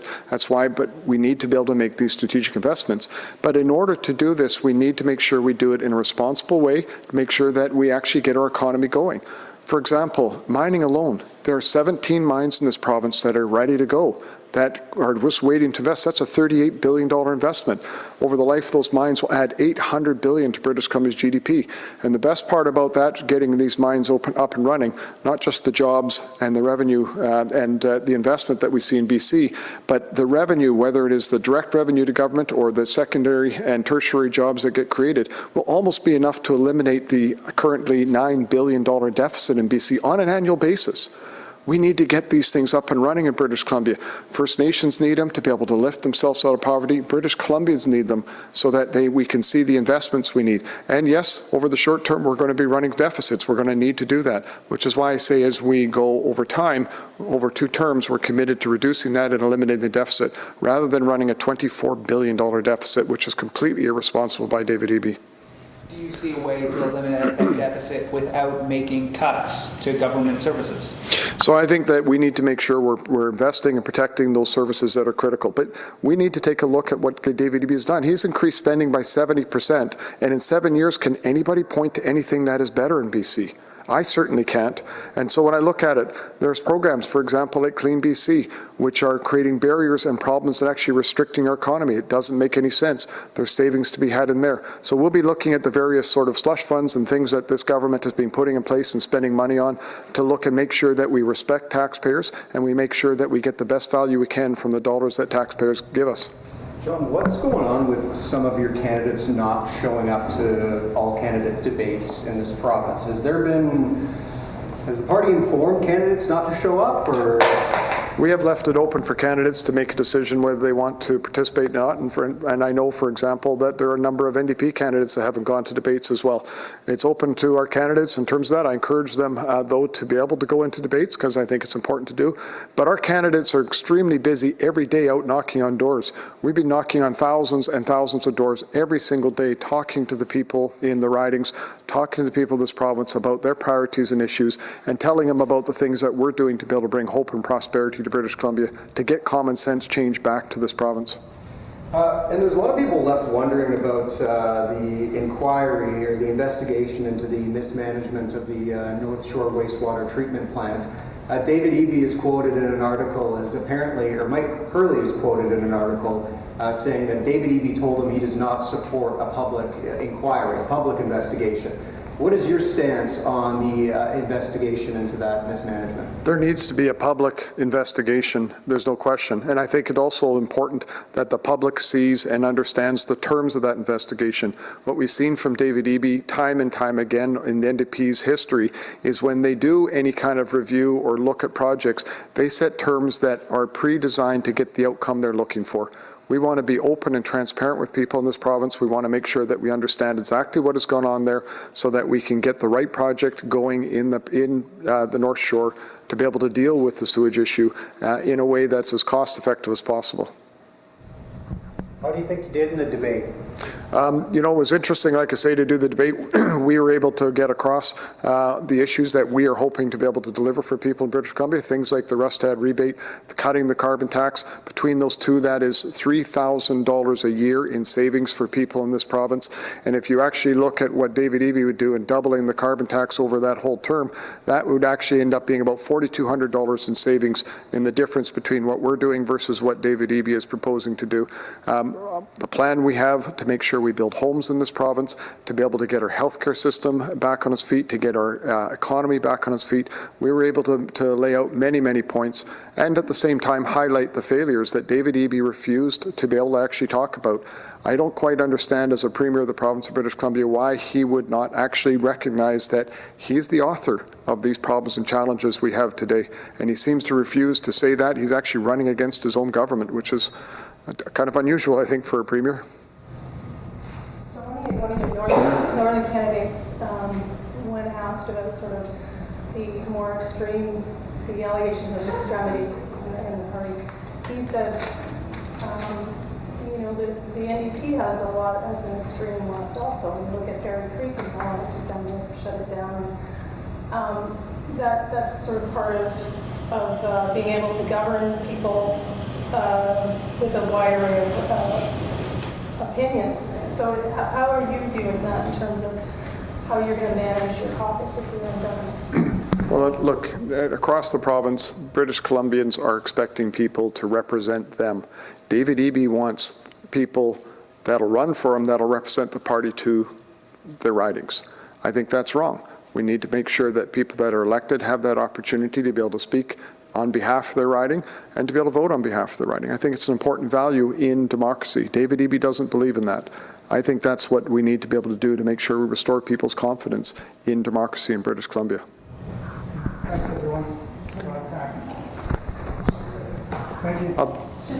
I'm happy to take a follow-up. I'm happy to take a follow-up. I mean, sorry, I don't get an opportunity to be able to do this, and I know it's late at night, but I'm happy to take questions. So, and I know Sonia, but I got to be careful. I don't want to keep Sonia waiting. There's a group up in Prince George led by the head of psychiatry at the hospital. I'm just asking this because sometimes these promises get made in the middle of a campaign. Yes.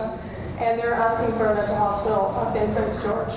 There's no question in my mind that across this province we do not have the mental health facilities. That's why we laid out that plan today, where we talked about the fact that not only do we need to be doing major steps within the Lower Mainland, but we need to be able to expand mental health services around the province. Prince George is a hub. It needs to be able to have the comprehensive services that are needed for dealing with mental health in British Columbia. Thanks, everyone. All right, that's BC Conservative leader John Rustad. Just like Eby, I think, when the shackles are off with the rules of a debate, you can see how they kind of loosen up a little bit, and he seemed also to catch his stride in the Q&A. They need like a warm-up. I think you're right. It was very relaxed, as was Eby. Again, the rules are no longer there. Your opponents aren't in the same room. It's just you and the reporters. Ironically, at the end there, he said, I'll take a follow-up. Those who have been paying attention on the trail. He doesn't take follow-ups now on the campaign trail. And reporters are only limited to ask questions about the topic at hand, the event that he's at, not anything else. So again, but it was a more relaxed John Rustad for sure. All right. And John Rustad said Sonia Furstenau would be up next, and here she is. I think the sense people are getting is that you performed pretty well tonight. What message do you think that sends to British Columbians? Yeah, I've had some practice. I'm the only returning leader. I'm the only elected leader. And I think tonight what I focused on was showing that we are a party that has a plan for British Columbia, that we can solve so many of the problems that we face, but also that we have this enormous potential in this province. And it's time for government that recognizes that potential and does their job to make sure that people can rely on the services from government, and then they can go out and meet their full potential. Feel at all that people may see your policies as not realistic in any way, that you painted the most positive vision of the province for people, but there may be a challenge to leap from where we are now to that reality that you're trying to demonstrate? Until we have politicians and political parties that look at a horizon, that look at a future and say, this is what's possible, this is what we can achieve, and our platform demonstrates, not only are we proposing solutions, but we're rooting those solutions in an understanding of the context of the challenges, in understanding why we haven't gotten these places or why we are where we are at. And I would say that our platform is the most reasonable, the most realistic. We have two other political parties that are engaged in some kind of don't look up when it comes to climate change. They both think that we can continue to add fossil fuel infrastructure to our province. They both want to continue subsidizing the LNG industry. And they both cannot see a future in this province that's rooted in clean energy, innovation, an economy that's a 21st century knowledge-based economy. They are looking backwards. We are looking forward. And this province could be the most extraordinary place if we had governments that did their job well. Your party's already put out a press release saying that you were in the spotlight in the debate today. I think there's some moments that are clearly going to go viral. How do you translate that interest and that support and that curiosity into actual votes when so many people feel like it's just not going to form government. What's the point? What would you say to those people? Yeah, the most important thing is that the BC Greens, we know we're not going to form government, but we could ensure that neither of the other two parties get all of the power. We're in an electoral system that gives one party all of the power with somewhere around 39 or 40% of the vote, potentially. By electing Greens in this election, we make sure that neither the Conservatives nor the NDP get all of the power. We make sure that we have a legislature that's focused on people and solutions, and we make sure that we have elected people that have to work together. We have this long story in BC of our political situations flipping from one side to the other. One party comes in and they do a whole bunch of things. The other party comes in and undoes a whole bunch of things. Then the next party comes back and they redo all the things. This is exhausting for the people of BC, and what we've seen is decade over decade, governments not living up to the promises they make and definitely not living up to the expectations that British Columbians have of them. Don't give either of these parties all of the power.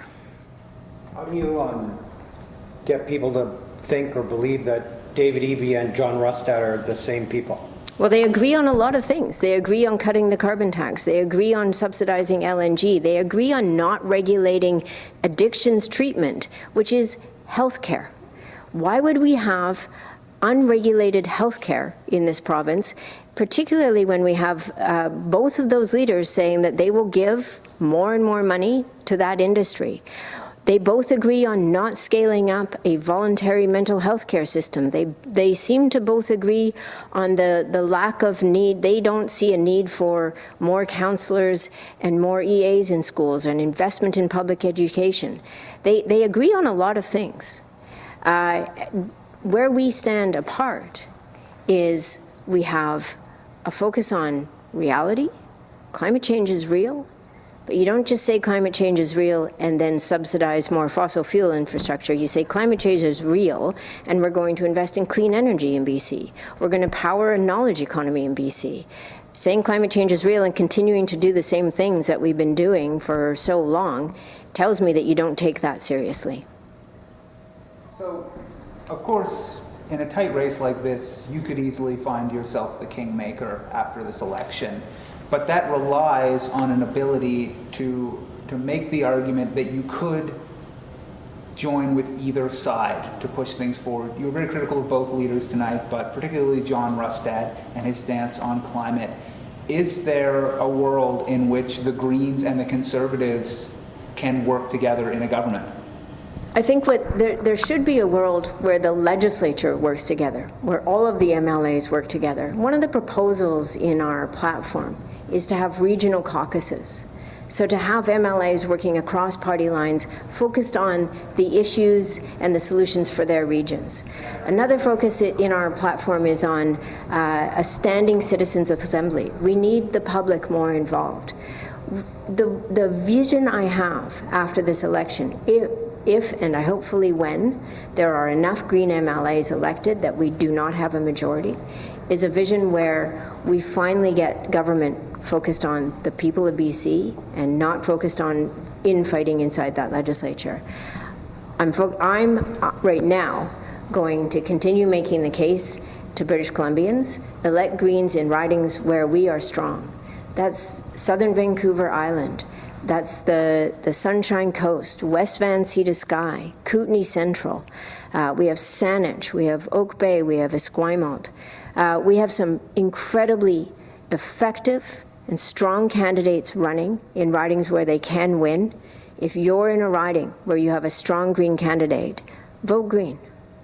But, I'm sorry, but do you think that you can convince David Eby and the NDP that if they don't earn your support, the support of the Greens in the legislature, that you will turn and support the Conservatives against them? I think it's really important not to be limited by what the possibility is after an election where we have a minority government. There's a whole bunch of democracies around the world that consistently elect minority governments because they have proportional electoral systems. So have I decided, or do I have a clear sense of exactly how that turns out? No, of course not. But what I do know is that we need government focused on how it measures its work. We need governments focused on solving the problems that British Columbians face right now. They can't afford housing. They can't rely on health care. We need better funding for education. We need voluntary mental health care system. We need to solve the problems, and we need to take climate change seriously, like really take it seriously. The governor of Florida says he doesn't believe in climate change. The hurricanes don't care. You've often said that you're the serious party, that you're offering serious Yeah. alternatives or realistic. Do you feel you conveyed that across, and do you also feel that it made you maybe win the debate?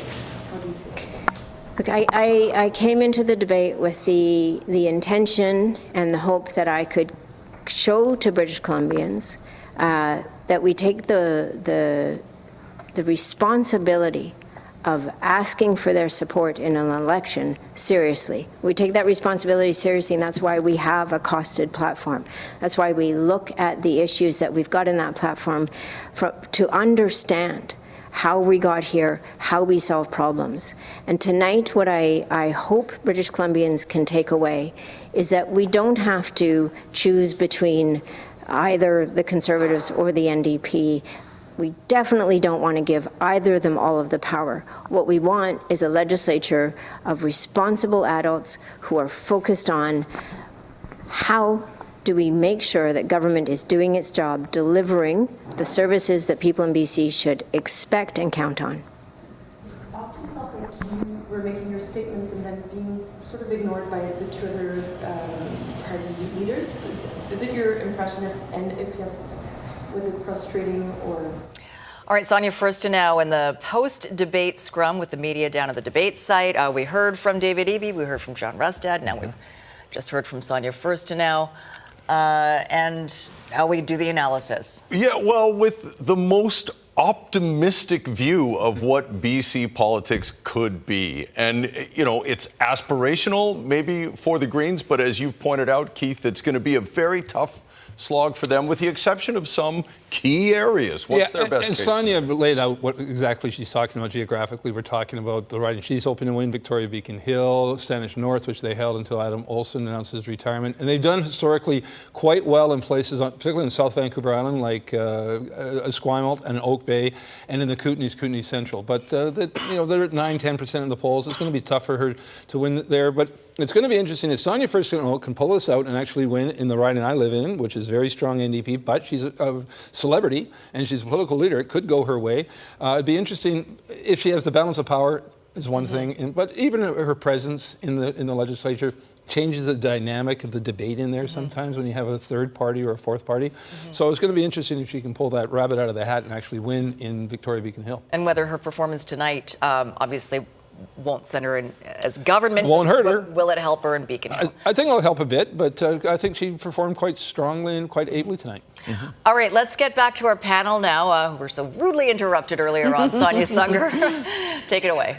All right, thanks so much, Sophie. Yeah, we have so much to talk about. Hill Salem, I wanted to start off. Let's go back to this clip from David Eby, where he was speaking specifically about work done between the province and the Squamish Nation on housing. Let's take a listen. Look at what the Squamish Nation are doing at the foot of the Burrard Street Bridge. You know, this was a reserve property that was stolen from them by the government. The Squamish were kicked off, and that property sat vacant for many years. It was given back by the federal government.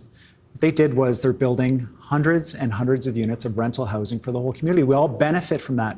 This work actually improves and increases prosperity for everyone. And John wants to say it wants to take something away from you. It wants to take your private property away from you. Nothing could be further from the truth. All right, so break that down for us there. What stood out for you? Why, you're with the Squamish Nation. Have worked on this project. How important was it to hear David Eby say that? Yeah, I think what's really interesting is that the rise of First Nations and the influence that First Nations have is becoming, a common understanding, I think, across the political spectrum. I think David's response on a lot of the First Nations issues and reconciliation and sort of debating and actually forcefully defending, I think, the record that the NDP have had in response to some of the attacks from the Conservatives. The housing issue, I think, is one that he speaks quite strongly about, and the work that the Squamish Nation has done with the federal government, provincial governments, I think are an example of the type of things that he wants to do, and he spoke a little bit about that tonight. But I think when it came to the housing issue, and then I think also talking about First Nations, he's in this interesting place where he's been in the power for a couple of years because of the sort of way he came into the leader of the party.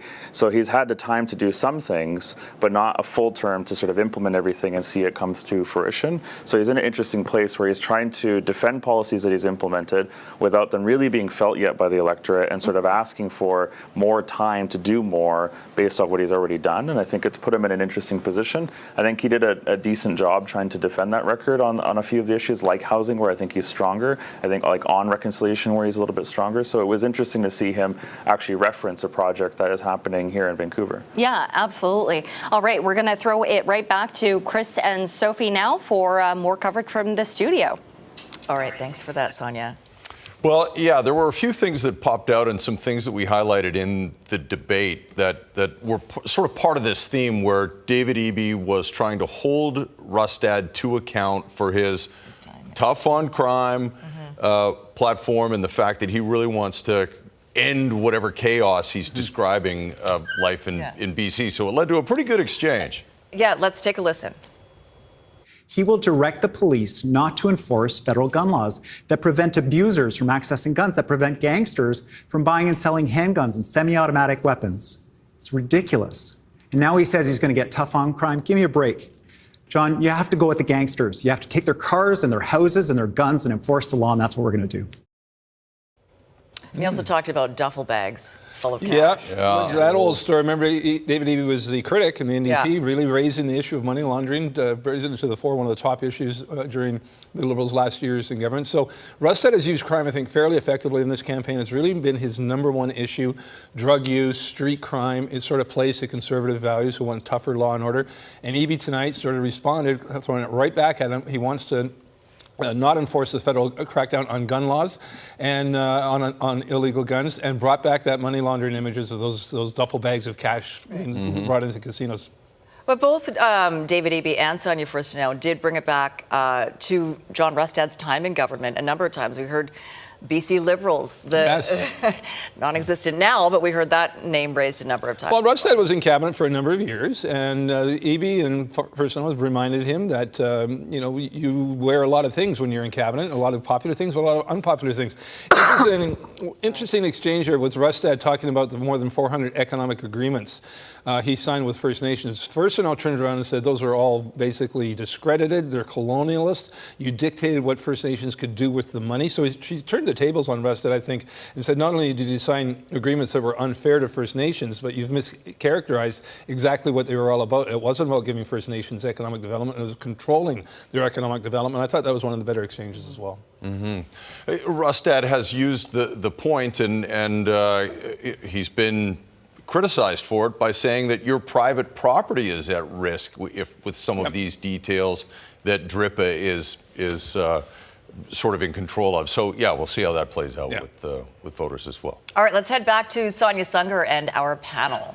Sonia. Yes, thanks so much. All right, one of the things that we wanted to talk about was specifically healthcare and the approach to healthcare. Sonia Furstenau really kind of making a splash with one particular comment when it came to bureaucracy. We're going to play that for you. We're going to get your thoughts out of it. Well, the great thing about community health centers is that they don't actually need heavy bureaucracy on top of them the way that UPCCs, the invention of the NDP, do. The NDP seem to have approached healthcare with the idea that there's nothing that one more VP and 7 more project managers can't solve, when in fact what we have to do is ensure that healthcare spending is being focused on the delivery. All right, so Dr. Wolak, I want to get your thoughts on that. Her words kind of hit for you when you first heard them. It did. It actually made me laugh because I remembered just recently, either yesterday or the day before, receiving an email where they were talking about a project or something that was coming in, and there was a list of 7 VPs and project leaders and all to do with some sort of project, and there was very little healthcare personnel implementation in it. And so it brings back the whole point where doctors just want to practice medicine, and a lot of the problem that has been going back is that doctors are not adequately funded for practicing medicine. We have to run our offices, and so the thought is, maybe if admin steps in, but then maybe that'll take the burden away from doctors. But it doesn't help if all the money that should be going to paying doctors and nurses and healthcare workers is all going to the admin pockets as well. Because if they take it all, it still leaves us the inability to practice medicine and help patients the way we want to practice. Yeah, and that is something that we have heard from John Russat about cutting down the amount of bureaucracy in healthcare. We didn't really hear him touch on that tonight. He was focusing a lot on other issues, but I want to also discuss what was missed, what wasn't discussed tonight. Mayor West, what stands out to you? Well, I think just on the healthcare thing, Sonia has a great point. I mean, it shouldn't require so much, this layers of bureaucracy of people who are shuffling around paper. We should be focused on service delivery results for people to get them the care that they want. We talked about the details lacking. How many elections have we heard leaders say, we really need to recognize foreign credentials? Why don't they just do it? How about stop talking about it and just do it? It seems election after election, you hear that promise over and over again, and it doesn't get done. And so I think that breeds a lot of cynicism in the public. And so why aren't these things actually happening? In terms of what wasn't talked about, there are a number of things. One of the things from my perspective as a mayor is, where was the discussion around infrastructure? Our region is going through an unprecedented period of growth. The population growth has been incredibly significant over the last number of years, largely dictated by federal immigration policy, and that's very much taking center stage as a discussion in Ottawa. But we have so many systems that are under incredible strain, and our infrastructure in particular, the stuff that you can't see, that's beneath the roads, the pipes, the utilities, the stuff that makes our communities work, they are maxed, and they're going to be very expensive to upgrade. And we're going to have no choice but to do so if we continue to see the sort of population growth that we have. And I have not really heard about a discussion from the provincial side of things about how they're going to support local government and others in tackling that. But it is a huge foundational building block piece to how our communities operate. Absolutely, especially when we know how much everything costs right now. What about for you, Health Salem? What was missed? What did you want to hear tonight? I think what was surprising is that there was a lot of, I think, from the Conservative leader, a lot of talk about how things are bad or things are awful, and a sort of a lot of focus on that, and then sort of a little bit of detail, or maybe no detail on what needs to be done about that. You saw, I think, more so a policy-heavy, very strong knowledge base coming from the Green Party leader, and then I think you saw David Eby, the NDP, sort of trying to defend their record and trying to pitch some new ideas, but nothing bold, nothing big, nothing massively changed from what they've done in the past. More of the same, but in different ways. And I think from all three, what I was surprised by is that given the sort of economic challenges that exist, and the cost of living being the number one priority for many British Columbians, was there wasn't really a compelling vision from any of them around the economic future of British Columbia. What is their plan to address or to expand the economy and to focus on a jobs creation? And I think this is where it ended up focusing on a lot of other issues that I think are important, but that one in Central, I don't think was really forcefully. I didn't hear a vision from any of them of what that really looks like. Absolutely, and I think a lot of people at home, I'm not sure, did this debate here sway you? Did it help you make a decision tonight? I'm going to throw it back to Chris and Sophie, but of course, thank you all for joining us tonight, for all of your insight. It's been great. Yeah, really appreciate their time and insight, and we want to thank our panel for their presence here this evening. And of course, Keith, thanks very much for being here as well. We'll be back here on the night of the 19th. That's a Saturday. We will. Our election night coverage. In our final 20 seconds, you can do it. You did it earlier. Closing thought. Closing thought is debates don't have as much impact as people think they do, but we had 2 new candidates on display, and that's unusual with John Rustad and David Eby. First time many people saw these two. David Eby, of course, Premier's got more profile, so we'll see if either of them move the needle. Look for the pollsters. Shachi Kurl, our host tonight, they're going into the field, and Angus Reid. After the poll, we'll see what numbers they come back with.